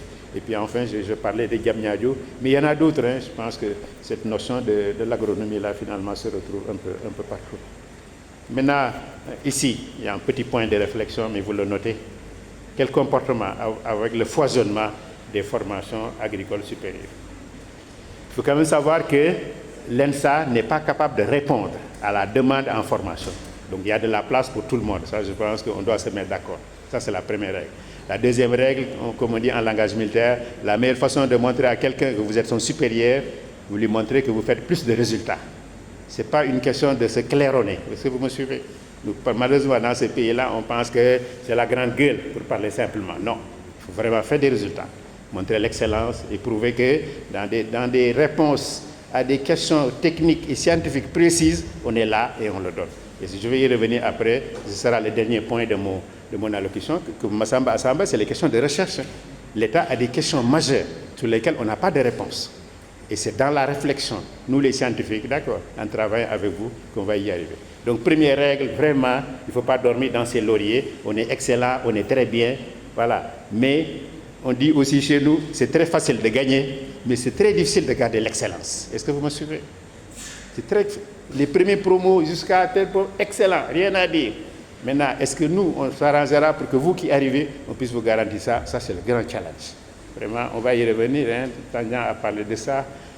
Nous les... Enfin, moi, je ne suis plus dans les pairs, hein, mais vraiment, il faut qu'on sache qu'on a une énorme responsabilité. La troisième chose, on dit la diversité des métiers de l'agronomie au sens large. Comme je disais, hein, l'ENSA n'est pas capable d'assurer le tout. Ça va depuis les DUT, les Bac plus 3, ingénieurs, doctorats, etc. D'accord. Donc je pense que laissons tout le monde prendre sa place, mais nous essayons de garder ou de faire ce qu'on sait faire le mieux et de le faire très bien. D'accord. Et on s'est sorti vraiment des produits qui sur le marché, les gens n'auront rien à dire. Bon, l'autre élément aussi à retenir, c'est comme je vous l'ai dit, le dispositif est très varié. On a besoin aussi bien des techniciens que des docteurs. Donc les ingénieurs ne sont pas les seuls à pouvoir répondre à toutes les sollicitations de l'agriculture. Donc comme je dis, laissons la place, tout le monde prend sa place, mais nous regardons ce qu'on sait faire le mieux, et dans quel domaine on peut exceller, on va y faire. Donc l'autre aspect, je pense que Massamba est revenu là-dessus quand vous avez mis le panneau des partenaires là, ça il ne faut pas montrer ça à tout le monde. Hein. Le partenariat est extrêmement important. Même les lutteurs là ont besoin de sponsors, non? Si vous là, vous n'avez pas de sponsor, mon ami, je ne sais pas où est-ce que vous allez aller. D'accord. Donc ça, c'est extrêmement important. Voilà, en tout cas, par rapport à la formation, je vais faire comme ça des petits encadrés, d'accord, ce qu'on peut retenir. L'autre aspect dont je parlais, qui est la place de la recherche agricole à l'ENSA. Actuellement, on a eu la chance, c'est un de vos anciens, là, Moussa Faïgui, qui est le DG de l'ISRA. Si vous allez à l'ISRA, tous les directeurs des centres sont je veux dire, à 95% tous sortis de l'ENSA. Je veux dire, l'ENSA a longtemps joué ici son rôle. Vous nous avez parlé des centres d'application, des centres d'expérimentation, des labos. Mais vraiment, je voulais pousser les collègues enseignants à travailler davantage dans ce sens. Vous le savez vous-même, nous, on enseigne, mais pour avancer au CAMES, on nous juge par nos publications. Donc je pense que c'est extrêmement important, mais je pense que depuis un certain nombre d'années, je n'ai pas eu le temps de collecter toutes les publications qui sont sorties 2024, 2023, mais c'est énorme. Dans le temps, on avait eu 4 à 5 publications dans l'année pour toute l'institution. Hein. Là, on est à peu près jusqu'à 25 ou 30, hein, donc il y a eu des efforts qui ont été faits. Je ne rentre pas dans le détail, mais ça couvre tous les champs d'action. Vous voyez ce que je disais sur mes collègues zootechniciens, là, on se retrouve avec des choses qui nous sont beaux, voilà, ça va dans tous les sens, hein, des animaux en passant par les poissons, d'accord. La volaille, jusqu'à voilà, tous les aspects de la production végétale. Les labos, je ne vais pas y revenir, Massamba a largement abordé ces questions. On est équipés. Et même récemment, on a eu des équipements de dernier cri, mais vraiment, je voulais pousser davantage les collègues à ce qu'ils les valorisent. Hein. On a parlé du Qatar, du KT, je ne vais pas insister là-dessus, mais vraiment, vous ne vous rendez pas compte, nous qui allons de temps en temps changer d'endroit, on se rend compte, on a quand même quelque chose. Hein. Les publications, on a fait beaucoup, des posters, on en a beaucoup. Je ne sais pas, mais maintenant vous, il faudra le noter, parce qu'on est encore dans l'école doctorale. Il faut que dans les doctorats, là, on continue à publier des posters. Il y a pas mal de nos collègues, hein, les jeunes qui sont sortis d'ici, là, qui sont en train de faire leur thèse. Voilà quelques exemples de posters qui ont été faits, voilà, et puis des publications. Hein. Bon, je disais, pour les publications, on a énormément d'acquis. Je ne vais pas rentrer dans le détail des publications, mais il y a énormément de choses qui sont faites. Comme je vous l'ai dit, il faut qu'on puisse continuer. Maintenant, le dernier point sur lequel je vais insister, c'est quel est notre rôle dans les réponses aux questions de sécurité alimentaire et de souveraineté alimentaire. Vous savez que l'État, actuellement, tout son gros problème, c'est comment nourrir la population.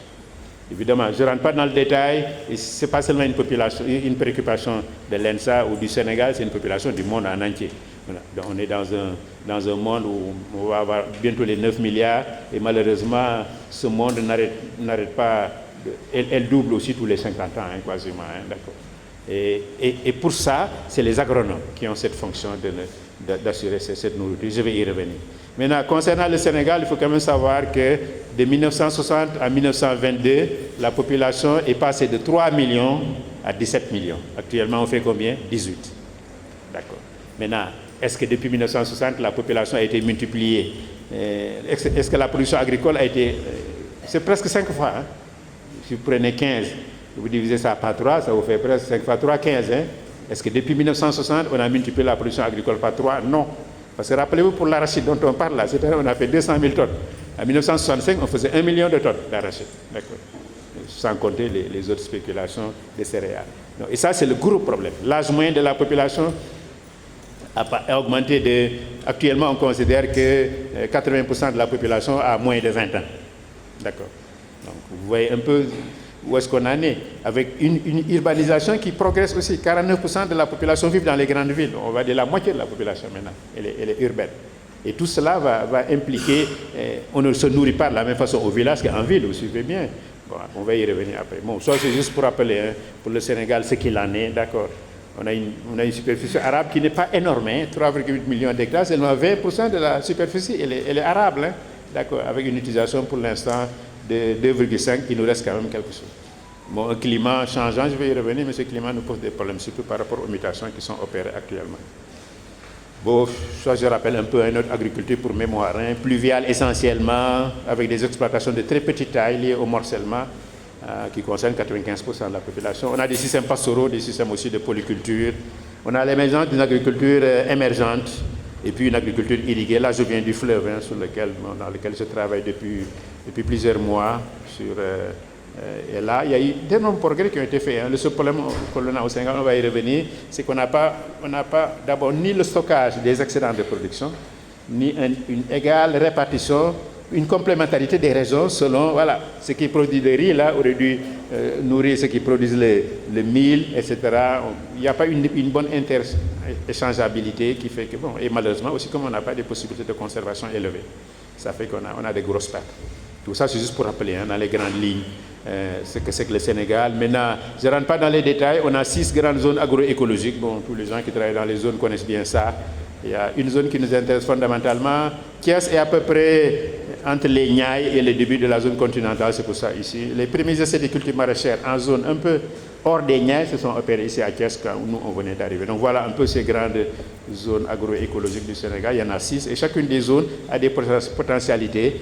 Et malheureusement, on n'exploite pas toujours ces potentialités. Le seul problème de l'ENSA, et ça je vais insister là-dessus, d'ailleurs vous allez me le noter, on a le seul centre d'application que l'on a pour l'instant, il est à Thiès. Si vous allez au Maroc, ils ont des centres d'application dans chacune des grandes régions du pays. D'accord. Et ça, je pense que vous verrez un peu, hein, selon les opportunités. En tout cas, si vous propose un 100 hectares à Tamba, prenez. On vous propose un 60 hectares à Kédougou, vous prenez. Même si on n'a pas les moyens, on entoure. L'objectif aurait été qu'on puisse se dédoubler, d'accord, ou aller opérer aussi dans les zones agroécologiques différentes. Hein. Bon, on est très fort dans les Niayes, hein, ça on est d'accord. Mais on n'est parfois pas toujours très à jour dans les autres régions. Un des gros problèmes que l'on a dans ces pays, c'est les changements climatiques. Je reprends ici les grandes zones agroécologiques, là, les 6. Et vous voyez que cette ligne-là, des 300 mm, là, qu'on va trouver autour de Louga, là, que vous voyez bien, hein, il y a une ligne de 300 mm ici, là. Cette ligne-là était presque sur la frontière. Hein. Mais là, il est en train de descendre. Louga était ici à la ligne des 400 mm qui était là, qui est à Louga, et elle est maintenant presque descendue au niveau de Thiès. Hein. Ça, c'est les fameux changements climatiques dont on parle. Je vais y revenir. On a un rôle à jouer là-dedans pour voir ce qu'on appelle la modification des cartes variées.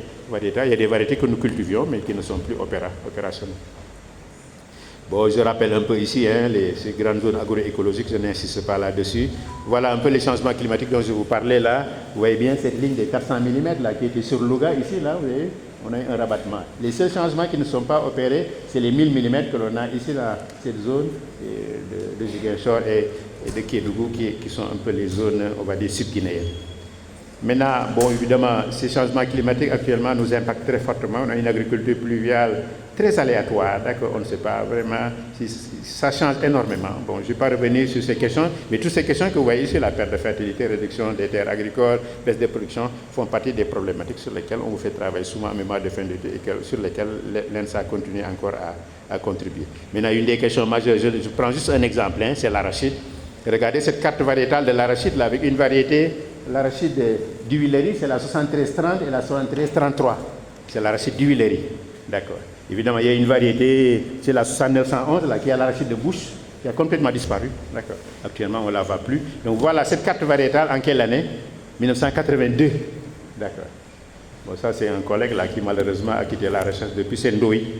Et puis l'autre, Madame Clavé, on a longtemps travaillé ici au département sur ces questions en relation ici avec les SERAS. Maintenant, regardez, en 97, qu'est-ce que ça donne?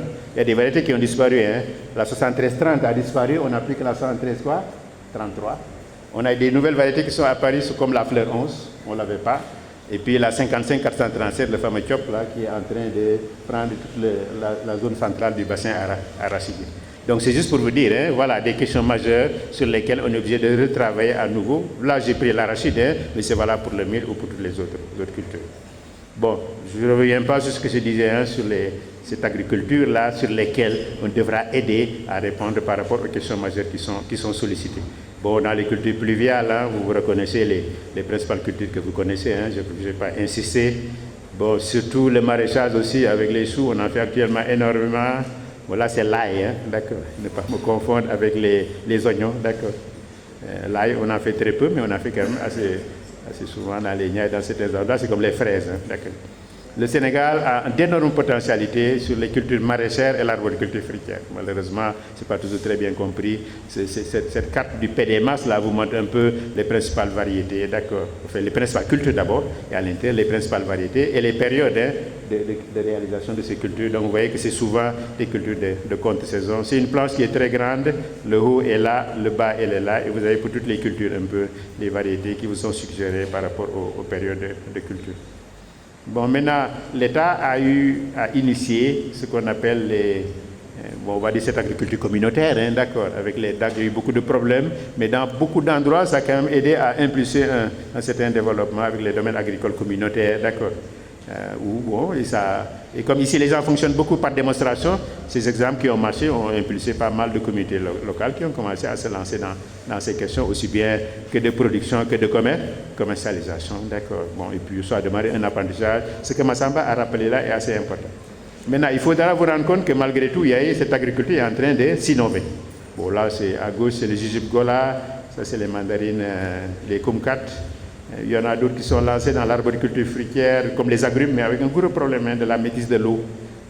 Ce verger-là avait de l'eau jusqu'à récemment, mais depuis 4 ou 5 ans, ces forages se sont salinisés, d'accord.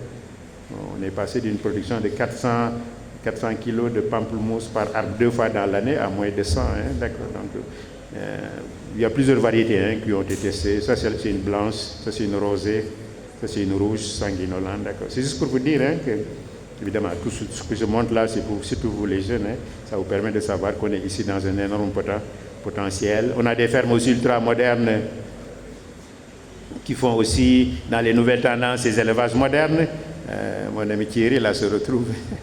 Parce que comme lui, là, c'est vraiment l'homme des poulets, les Highline, les variétés, le Gorne. Évidemment, il y en a eu des nouvelles qui sont apparues. Bon, ça, c'est des fermes avec lesquelles on travaille. Hein. C'est la ferme de Baba Diaw, mais bon, comme il a disparu, je n'ai pas encore suivi la relève. Hein, mais bon, on est en train de croiser les doigts. Il en faisait des œufs, hein, beaucoup, des diversifications. Comme les gens ont de l'argent, ils sont installés. Le privé, c'est à peu près 5%, on va dire. Mais ils font beaucoup de bonnes choses. Hein, avec les autruches, les cultures fourragères, avec le malalfa, oui. Ici, nous, on est plus paniqueux. Ça, c'est une vache laitière. Les zootechniciens reconnaîtront la variété Girolando, non? Avec aussi les élevages modernes, hein, les laiteries, là, avec vous reconnaissez, hein, devant, avec les trucs de traite. Le Gouruzera, les gens en ont parlé. L'État a réintroduit ça il y a 1 an, mais alors qu'elle était là depuis quand même longtemps. Ça, c'est la Gouruzera. On va dire, c'est les ébis de viande. Hein. Celui-là, il n'a que 3 ans. Il fait plus de 600 kilos. Bon, le mouton, je ne vais pas en parler longuement parce que Thiès déjà est connu pour son mouton, les chèvres. C'est juste pour vous montrer quand même qu'il y a des diversifications, les canards, les oies, les poissons, même l'élevage des abeilles, il y en a qui sont lancés. Le buffle, mais je ne sais pas s'ils font du lait. Bon, donc voilà un peu quelques exemples. Hein. Et je pense que ça mérite que nous... Voilà. Bon, maintenant, d'autres se sont lancés aussi dans l'apiculture. C'est une niche aussi. Hein. Mais ça, vous aurez aussi des cours hein, sur l'élevage des abeilles, d'accord. Et puis, etc. Voilà, bon, ça c'est un colonel qui s'est lancé là-dedans, avec qui on travaille. Maintenant, Évidemment, quand j'ai dit tout ça, c'est pour répondre à quelle question, comment nourrir la population. Maintenant, bon, malheureusement, le Sénégal n'est pas très fort là-dessus. Hein. Si vous prenez un pays comme le Burkina, la production de céréales couvre les besoins alimentaires de 120%. Ça veut dire qu'ils ont largement de quoi nourrir la population. Le Sénégal est un des rares pays de l'Afrique de l'Ouest qui ne couvre les besoins à céréales que pour des taux autour de 50%. Bon, donc c'est ça qui explique qu'au Sénégal, en moyenne, une personne sur 5 est sous-alimentée. Ça, je pense que je n'ai pas besoin de faire la démonstration. Chacun n'a qu'à regarder autour de lui, d'accord? Évidemment, bon, les régions ne sont pas sous-alimentées de la même façon. Si vous regardez ces graphiques-là en rouge, c'est les régions où on a l'insécurité alimentaire. C'est très surprenant que Kolda y soit, que Kédougou aussi y soit, mais c'est lié aussi à d'autres raisons culturelles. Les gens n'étaient pas très, je veux dire, Sédhiou aussi, ça nous avait étonné. Ziguinchor, ça se comprend un peu pour des questions d'instabilité. Bon, voilà un peu. Le vert aurait dû dominer le jaune, mais là, il y a encore des places qui sont en rouge, donc ça veut dire que des endroits où la sécurité alimentaire n'est pas assurée à 100%. Bon, c'est ça qui explique un peu ce schéma-là, qui reste valable. Tout ce qui est jaune, c'est importé. Tout ce qui est bleu est une production locale. Le riz, à peu près, on a un tiers de la production qui est assurée. Le maïs, il faut comprendre que c'est parce que le maïs que nous importons, c'est du maïs qu'on va utiliser pour l'élevage ou du bovin, ou voilà, l'élevage moderne. Le sorgho et le mil, on est à peu près autosuffisant. Maintenant, si je récapitule les produits, voilà les produits qui sont les plus importés. À droite, c'est à 2022, à gauche, à droite, c'est 2023, à gauche, c'est 2024, d'accord. Non, 23, c'est à gauche. Vous voyez que, si vous regardez, c'est toujours le riz, après le blé, les huiles, et puis il y a le maïs, et puis les légumes, bon, évidemment, les légumes, parce qu'on a des périodes où on est déficitaire, d'accord. Et vous voyez que tout ça, c'est des produits agricoles, et sur lesquels on aura, vous, en tant qu'agronome, vous aurez à y travailler. Donc voilà, en résumé, sur une année d'exemple, 2014-2015, tout ce qui est à gauche, c'est importé, on trouve toujours le blé, le riz et le sorgho, surtout, oui. Et puis à droite, vous voyez que c'est tout ce qui est produit par le Sénégal lui-même, d'accord, sorgho, maïs, mil, voilà. Mais ça concerne ici les céréales. Maintenant, dans les nouvelles tendances de l'agriculture, pour résumer ce que j'ai dit, c'est le développement de l'agrobusiness, le développement du privé. Mais attention, les gens parfois se focalisent trop sur le privé, mais ils se trompent. Ce n'est pas le privé qui va nourrir la population. Le privé, c'est un businessman. Il rentre dans une filière où, en faisant de l'agriculture, il gagne de l'argent. Les gens mélangent un peu les choses. Si on veut arriver à l'autosuffisance alimentaire, c'est l'État, à travers ses organisations, une politique élaborée et des campagnes. Bon, il y a le développement de l'agrobusiness, c'est très bien. Le développement du privé. Il y a le développement aussi des chaînes de valeur avec des métiers. Il y a aussi des tendances d'autres schémas, agriculture durable, agriculture bio. D'accord. Et puis la numérisation de l'agriculture. Mais ça, je ne rentre pas dans le détail. Mais on ne sait pas toujours si les gens s'intéressent aux drones parce qu'on aime bien les gadgets ou on s'intéresse aux drones parce que c'est très efficace. Mais en tout cas, ça nous aide énormément actuellement dans les diagnostics, dans les traitements, dans pas mal d'aspects. Cette question de numérisation de l'agriculture, je ne vais pas rentrer dans le détail, sinon les économistes vont me reprendre ma conférence. Actuellement, c'est très important dans les histoires de démarche des marchés. D'accord. Actuellement, il y a des programmes qui sont dans les téléphones qui permettent aux gens de connaître le prix moyen, par exemple, de l'oignon jour par jour, le matin ou l'après-midi, d'accord, et les points de vente, d'accord. Donc, ça, c'est un aspect extrêmement nouveau sur lequel le Sénégal excelle beaucoup et il y a encore du travail. Bon, je taquine un peu, maintenant, il y en a même qui ont le tablette, d'accord. Mais la question qui se pose toujours, c'est est-ce que c'est pour vraiment l'usage, d'accord, ou c'est par la curiosité ou l'attrait que fait l'outil. Maintenant, que retenir de tout ce que j'ai dit? On va conclure. Pour l'ENSA, vous notez, il faut maintenir la qualité de la formation reconnue par divers utilisateurs de nos sols. Il faut s'adapter à notre environnement dominé par les TIC, les nanotechnologies, la toile mondiale. Je parle de numérisation, vous voyez sa place. Il faut s'ouvrir à d'autres partenaires stratégiques majeurs pour l'ENSA, pour les appuis et pour la professionnalisation. Mais ça, je pense qu'avec le schéma que Massamba vous a montré, vous avez vu, il faut offrir d'autres filières spécialisées de formation. J'ai bien aimé ce que j'ai entendu tout à l'heure, la filière agroalimentaire. On n'aurait jamais pensé à ça il y a quelques années ici. Bon, la foresterie s'est déjà lancée depuis quelques années avec beaucoup de succès. Et puis les formations doctorales, mais là, je ne vais pas revenir là-dessus, c'est extrêmement important. On est souvent très pénalisé parce qu'on est ingénieur, on gagne bien notre argent dans un projet. Et pour peu qu'on fasse un effort pour être docteur, on aurait dû valoriser 4 ou 5 fois plus. Mais ça, je pense que les DE et autres, les gens qui sont là savent de quoi je parle, ils vont vous appuyer. Maintenant, conclusion, les constats. On a toujours des rendements, des productions très faibles. Prenez le maïs. Ici, on fait moins de 1 tonne en hectare. Moi, il y a 20 ans, quand j'ai quitté la France, ils étaient à 12 tonnes par hectare sur le maïs, qui est une culture tropicale. Est-ce que vous me suivez? Nous, on est à moins de 1 tonne. D'accord. Pourtant, il existe des disponibilités en terre, il existe des ressources en eau, on a des tendances de l'agriculture nouvelle sur de nouvelles fermes, on a aussi des pratiques d'une agriculture urbaine, périurbaine, j'en ai pas beaucoup parlé, mais qui se développe beaucoup. Mais actuellement, on a 2 défis. Satisfaire les besoins alimentaires en quantité et en qualité, avec un souci vraiment de répondre aux besoins du consommateur. Je parlais un peu en ville, vous n'allez pas leur vendre des grains de mil, vous allez leur vendre un mil transformé, voilà, arao, etc., roulé, etc. Bon, en plus, c'est ce que je disais sur la dernière partie, il faut que ça soit bien transformé, adapté aux besoins, bien stocké, conservé pour aider à réduire la dépendance alimentaire. Maintenant, bon, malheureusement, tout ce que j'ai dit va demander des moyens financiers, des moyens humains. Je souligne humains parce que nous, on va jouer sur l'humain en vous formant. Parce que tout ce qu'on dit là, si on n'a pas de très bons cadres, ça ne va pas passer. Il faut du matériel, il faut des marchés. Je n'ai pas le temps d'insister sur les marchés pour les écoulements. Et puis, il faut des schémas d'organisation opérationnelle. Finalement, et ça, je pense que bon, ce que je rappelle ici, c'est les 5 besoins majeurs pour augmenter une production agricole. Il faut avoir des semences de bonne qualité, il faut apporter la fertilisation pour les sols qui sont faibles, il faut irriguer là où c'est nécessaire, protéger les cultures. C'était les 4 qu'on mettait. Mais on rajoute de plus en plus maintenant quelque chose qui va nous aider à améliorer notre performance et diffuser des technologies les meilleures et les bonnes pratiques. Et ça, c'est vous. On vous forme, vous connaissez les paquets techniques, vous échangez avec les gens à diverses échelles. D'accord. Et puis il faut mettre en place des marchés et des systèmes de conservation et d'écoulement. Bon, ça, je pense que vous comprenez pourquoi on insiste là-dessus. Maintenant, dans les nouvelles options, je pense qu'il faudra qu'on revienne aussi sur les petits producteurs, les aider à accéder au marché. Cette année, il y a eu beaucoup d'efforts, vous avez entendu beaucoup de choses qui ont été faites sur les écoulements des marchés, aux technologies aussi de conservation et aux moyens financiers. Il faut promouvoir et développer ces agricultures modernes, l'agroécologie, l'agroforesterie, de façon à rendre notre agriculture plus propre.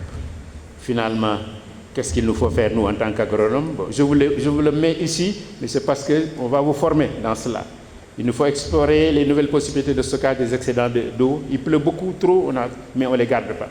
Tout va s'écouler à la mer. Et puis aider aussi au recyclage de l'eau dans nos villes de plus en plus. Il y a beaucoup d'eau usée qui ne sont pas réutilisées, mais qui peuvent être utilisées à des pratiques agricoles. Il faut poursuivre la sélection, la diffusion des variétés à cycle inférieur. Souvent, avant, on était dans des variétés pour l'arachide de cycle de 90 jours, maintenant on est dans des cycles à 75 jours. Il faut corriger les 4 variétales dont j'ai parlé ici tout à l'heure avec l'exemple de l'arachide. Maintenant, il faut une agriculture intelligente face au changement climatique, ça il faut le noter. C'est vraiment parmi les innovations sur lesquelles on est en train de vous former, avec les bonnes pratiques d'adaptation et d'atténuation. Et puis enfin, il faut des hommes, c'est vous. D'accord. Il faut des politiques maintenant. Bon, évidemment, comme de plus en plus vos anciens sont dans les gouvernements, ils vont aider à appuyer cela. Vous voyez que l'environnement est bien diversifié, hein, et on n'est pas les seuls à y agir, mais on a de quoi travailler. Finalement, pour conclure, hein, je disais qu'il faut revenir aussi à une stratégie développée sur les exploitations agricoles. Il faut qu'on revienne sur les exploitations agricoles. Bon, actuellement, il y a beaucoup d'ONG qui travaillent sur les organisations familiales, hein, d'accord, c'est dans ce sens-là, avec la conservation des variétés locales, mieux les former sur... Bon, il y a des cultures de rente, hein, comme les milles qui deviennent... Enfin, non, les milles qui étaient des cultures de rente qui deviennent maintenant des cultures vivrières, mais il y a du travail à faire, hein, dans ces questions. Hein. Essayez de trouver des cultures à forte valeur ajoutée. Hein. Massamba, gâteau calme, hein. Il y a la qualité que j'ai citée en premier. D'accord. Évidemment, on n'en produit pas beaucoup, mais ce peu-là a une très forte valeur ajoutée, y compris le fognon, le sésame ou le soucier. Le soucier, vous connaissez, hein, c'est le lire ou le goé. Et puis il y a toute la diversification des productions agricoles. D'accord. Et puis enfin, un point extrêmement important sur lequel aussi on revient souvent, hein, c'est la question de la valorisation des savoirs locaux, la diffusion aussi des technologies appropriées. Maintenant, évidemment, notre agriculture est maintenant compliquée parce qu'avant, on pouvait faire ce qu'on voulait. Tout ce que vous faites dans l'agriculture, on va parler de respect de l'environnement, d'accord. Et c'est pour ça que je vous disais là que nous-mêmes, là, on s'est mixé, d'accord. Bon, ça, c'est le fleuve Gambie, dans le parc du Nyokolokoba, en saison des pluies. Donc, il y a véritablement un mixage là-dessus. Et je vais conclure, hein, en disant que si tout ce que je vous ai dit là vous paraît lourd, bon, vous prenez un verre d'eau, hein, vous buvez, hein, mais on va vous le reprendre à petite dose jusqu'à la 5e année. Parce qu'un agronome qui sort là, c'est d'abord un bon conseil technique. Je taquinais, hein, je disais que maintenant en regardant notre parcours là, ou en vous inspirant, vous gardez votre calme, d'accord, vous restez efficace, humble et discret, mais vraiment avec beaucoup d'élégance. Hein. Bon, voilà ce que je voulais vous dire. Monsieur le directeur, messieurs les invités, J'espère avoir répondu à vos attentes. Hein. On travaille tous pour le Sénégal.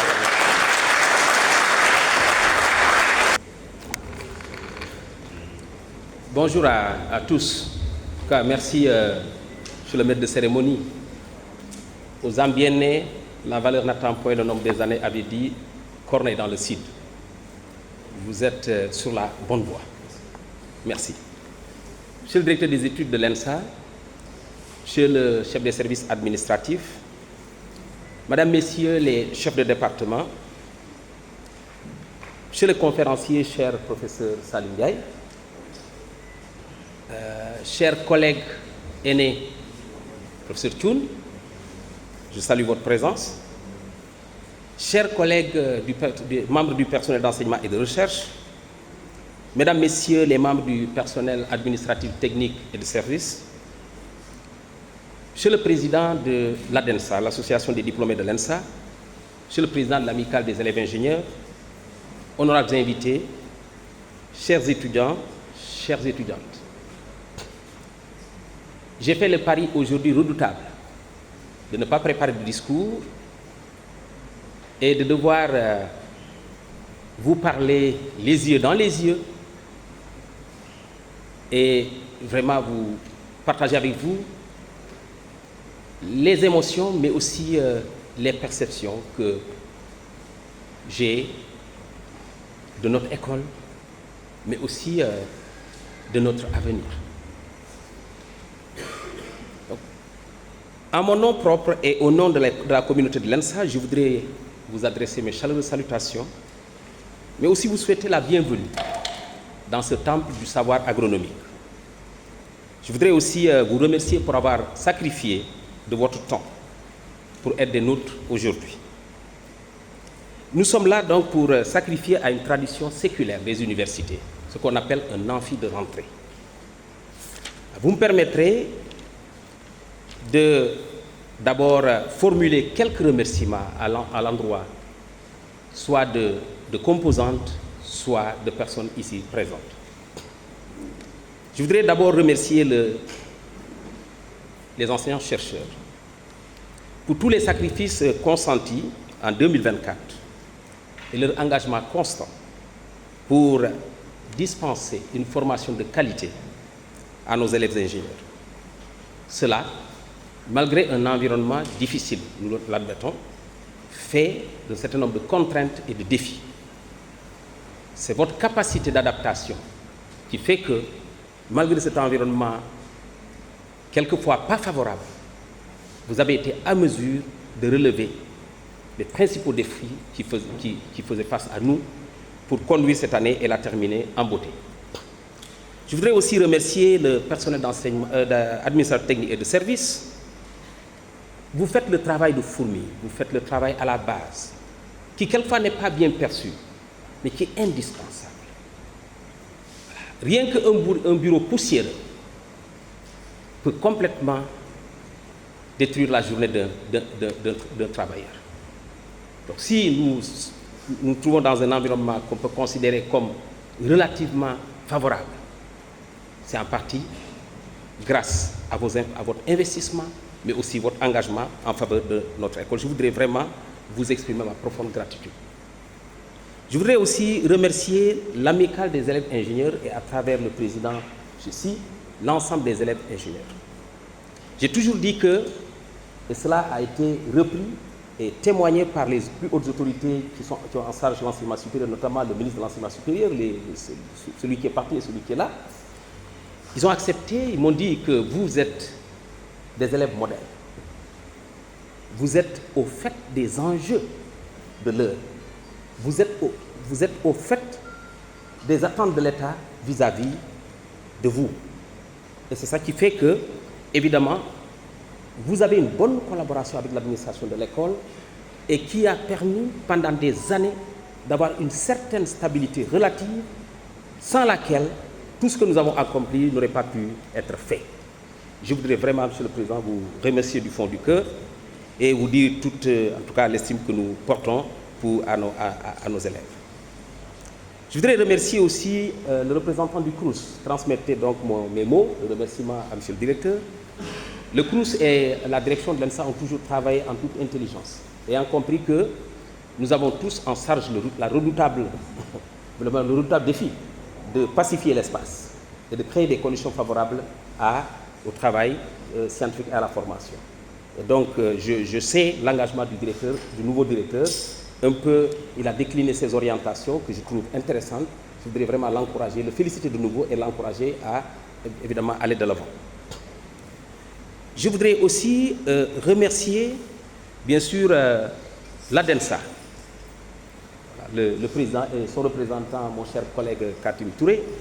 Je dois dire que l'ADENSA, c'est notre allié naturel. La direction de l'ADENSA a intérêt à nouer les meilleures relations possibles avec l'ADENSA. Nous sommes dans le siècle des alliances, on le sait. Seul, on ne peut rien faire. Et je crois, nous passer aujourd'hui de l'ADENSA, c'est nous passer vraiment d'une ressource incommensurable. Et je pense, le témoignage qui a été fait ici, je sais que l'ADENSA a mis un peu la main à la poche pour que cette cérémonie soit une réussite. Je voudrais vraiment que vous transmettiez à M. le Président mes remerciements les plus sincères. Et à côté de l'ADENSA, je voudrais aussi remercier l'ensemble des partenaires qui ont mis un peu qui ont investi dans cette journée pour qu'on puisse arriver à ce résultat.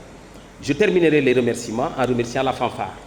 Voilà, elle a agrémenté la fête. Je voudrais vraiment les remercier. Ceci dit maintenant, je voudrais revenir un peu aborder quelques points. Le premier, je voudrais revenir sur le sens de la journée de l'amphi de rentrée. Tout à l'heure, je l'ai abordé dans mon interview en disant que, je pense, la première, pour moi, disons, le premier sens que je donne à cette journée, c'est évidemment l'accueil de la nouvelle promotion.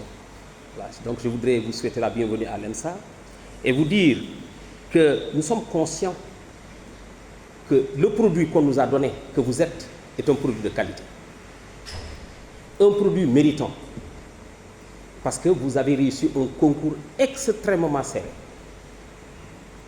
Quasiment 2000 candidats pour en recruter une soixantaine. Vous pouvez comprendre que si vous n'êtes pas brillant, il faut être même un génie pour réussir. Donc je voudrais vous féliciter d'avoir réussi au concours de l'ENSA et vous dire que nous comptons sur vous. Mais vous pouvez bien sûr être fiers d'entrer dans un temple dont l'histoire est bien trempée, une histoire éclatante. Voilà. Donc l'ENSA, qui est une grande école formatée dans l'excellence, voilà, et qui va vous façonner pour qu'à l'avenir, vous puissiez vous aussi influencer nos sociétés et en particulier nos sociétés agraires. Voilà. Donc je voudrais vraiment vous souhaiter la bienvenue et vous souhaiter plein de réussite, comme toutes les autres promotions. Je voudrais aussi rappeler la mission de l'ENSA. Je pense qu'il est important que nous rappelions ce pourquoi l'État du Sénégal a concentré tous ses moyens dans ce petit espace où on peut recruter effectivement une cinquantaine, voire une soixantaine, et mettre en musique tous ces moyens-là. C'est parce que simplement,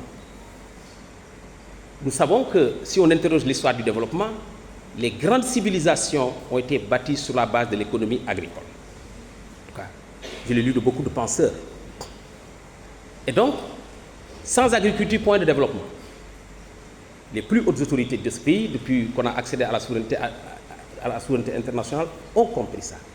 Et donc, on crée une école comme l'ENSA en lui assignant la mission de former les cadres au niveau le plus élevé qui vont être capables de prendre en main le destin de notre agriculture. C'est une mission exaltante. Elle est noble, mais il faut en être conscient. Il faut la rappeler toujours. Alors, sous ce rapport, nos prédécesseurs nous ont donné un legs incommensurable. 8 à 7 personnes qui formaient des ingénieurs de qualité. Ils ont pu accomplir ces réalisations qui ont marqué notre pays pour plusieurs raisons. La première, d'abord, ils ont cultivé l'unité. Et beaucoup d'intervenants ici sont revenus là-dessus, mais c'est important. On n'a jamais assez parlé d'unité.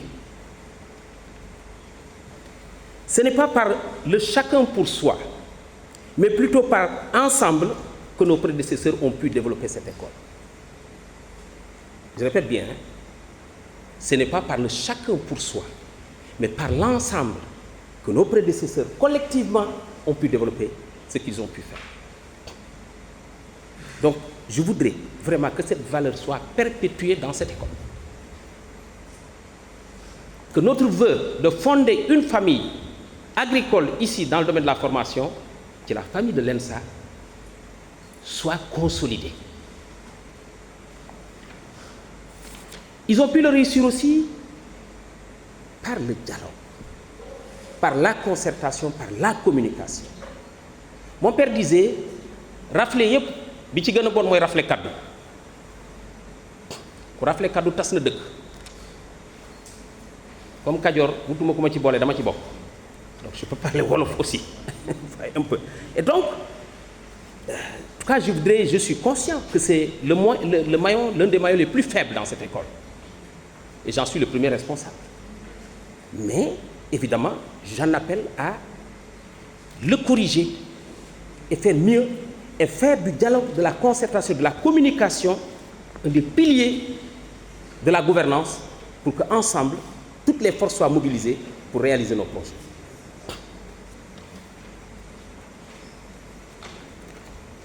Alors, le sens que je donne aussi à cette journée, c'est que c'est une tribune pour rappeler les enjeux et les défis liés à notre mission.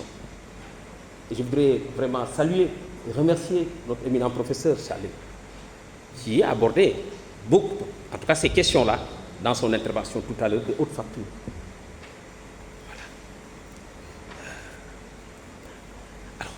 En termes de défis, mais je vais en aborder un au moins, puisque les autres, il les a balayés. Moi, je vais revenir juste sur le fait que nous devons garder à l'esprit que nous sommes dans un monde en constante mutation. Et il a évoqué certains des facteurs de mutation. Je ne vais pas revenir sur ça, mais tout le monde est conscient que ce monde va vite. Et dans un tel contexte, nous devons jeter un regard critique sur nos méthodes d'enseignement, pour les aligner sur les standards de l'heure, en particulier pour une école qui privilégie la démarche basée sur l'expérience, basée sur l'observation, basée sur l'analyse et la systématisation. Ça, c'est important. Nous avons l'espace, nous avons le cadre pour le faire. Je dis bien, une démarche pédagogique basée sur l'expérience, sur l'observation, sur l'analyse, sur la systématisation. Parce que nous formons des agronomes, des gens qui doivent être dotés des connaissances scientifiques solides pour concevoir, mais aussi mais également des compétences techniques à même vraiment de pouvoir répondre à toutes les attentes de la population et de l'État.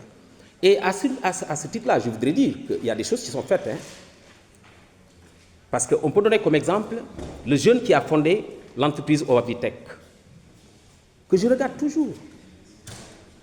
C'est extraordinaire. Voilà. Et je me rappelle, c'est le premier concours de l'innovation du directeur de l'ENSA qu'on avait organisé ici. Le jeune avait gagné le premier prix. Dès la deuxième année, il était déjà en train de ruminer les questions. Et aujourd'hui, il a une entreprise où il fait de la conception.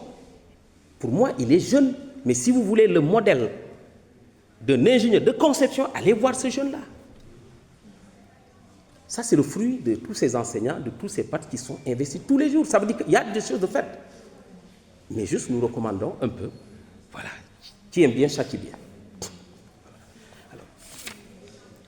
Alors, sous ce rapport aussi, évidemment, nous devrons être toujours ouverts, accroître notre ouverture. Et rester ouverts surtout, le professeur Salou l'a montré tout à l'heure, hein, aux nouveaux progrès scientifiques et technologiques. Il l'a montré.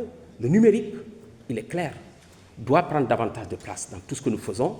Bien d'autres technologies qui doivent en tout cas alimenter un peu nos programmes de formation et nos orientations futures.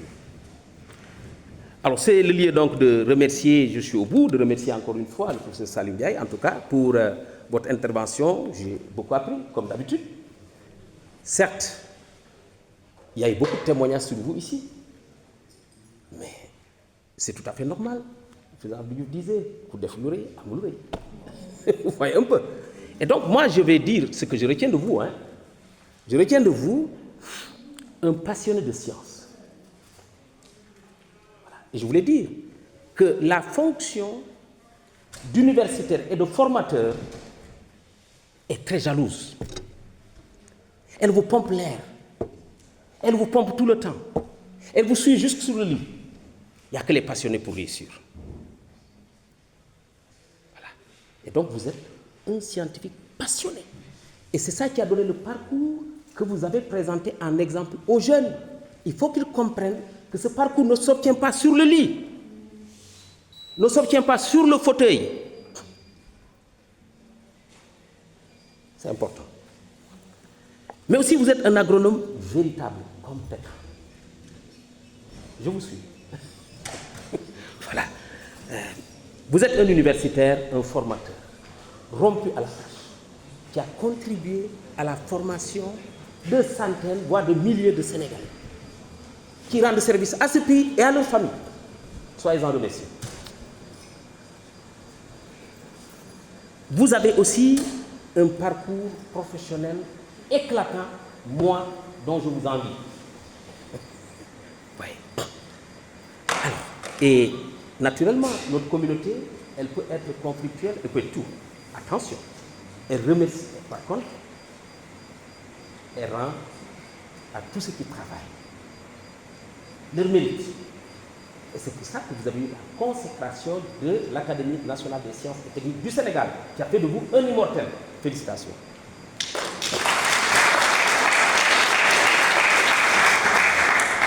Pour terminer, je remercie le Tout-Puissant de m'avoir donné la chance, pendant 6 ans, de participer à une aventure exaltante, mais qui valait la peine d'être vécue.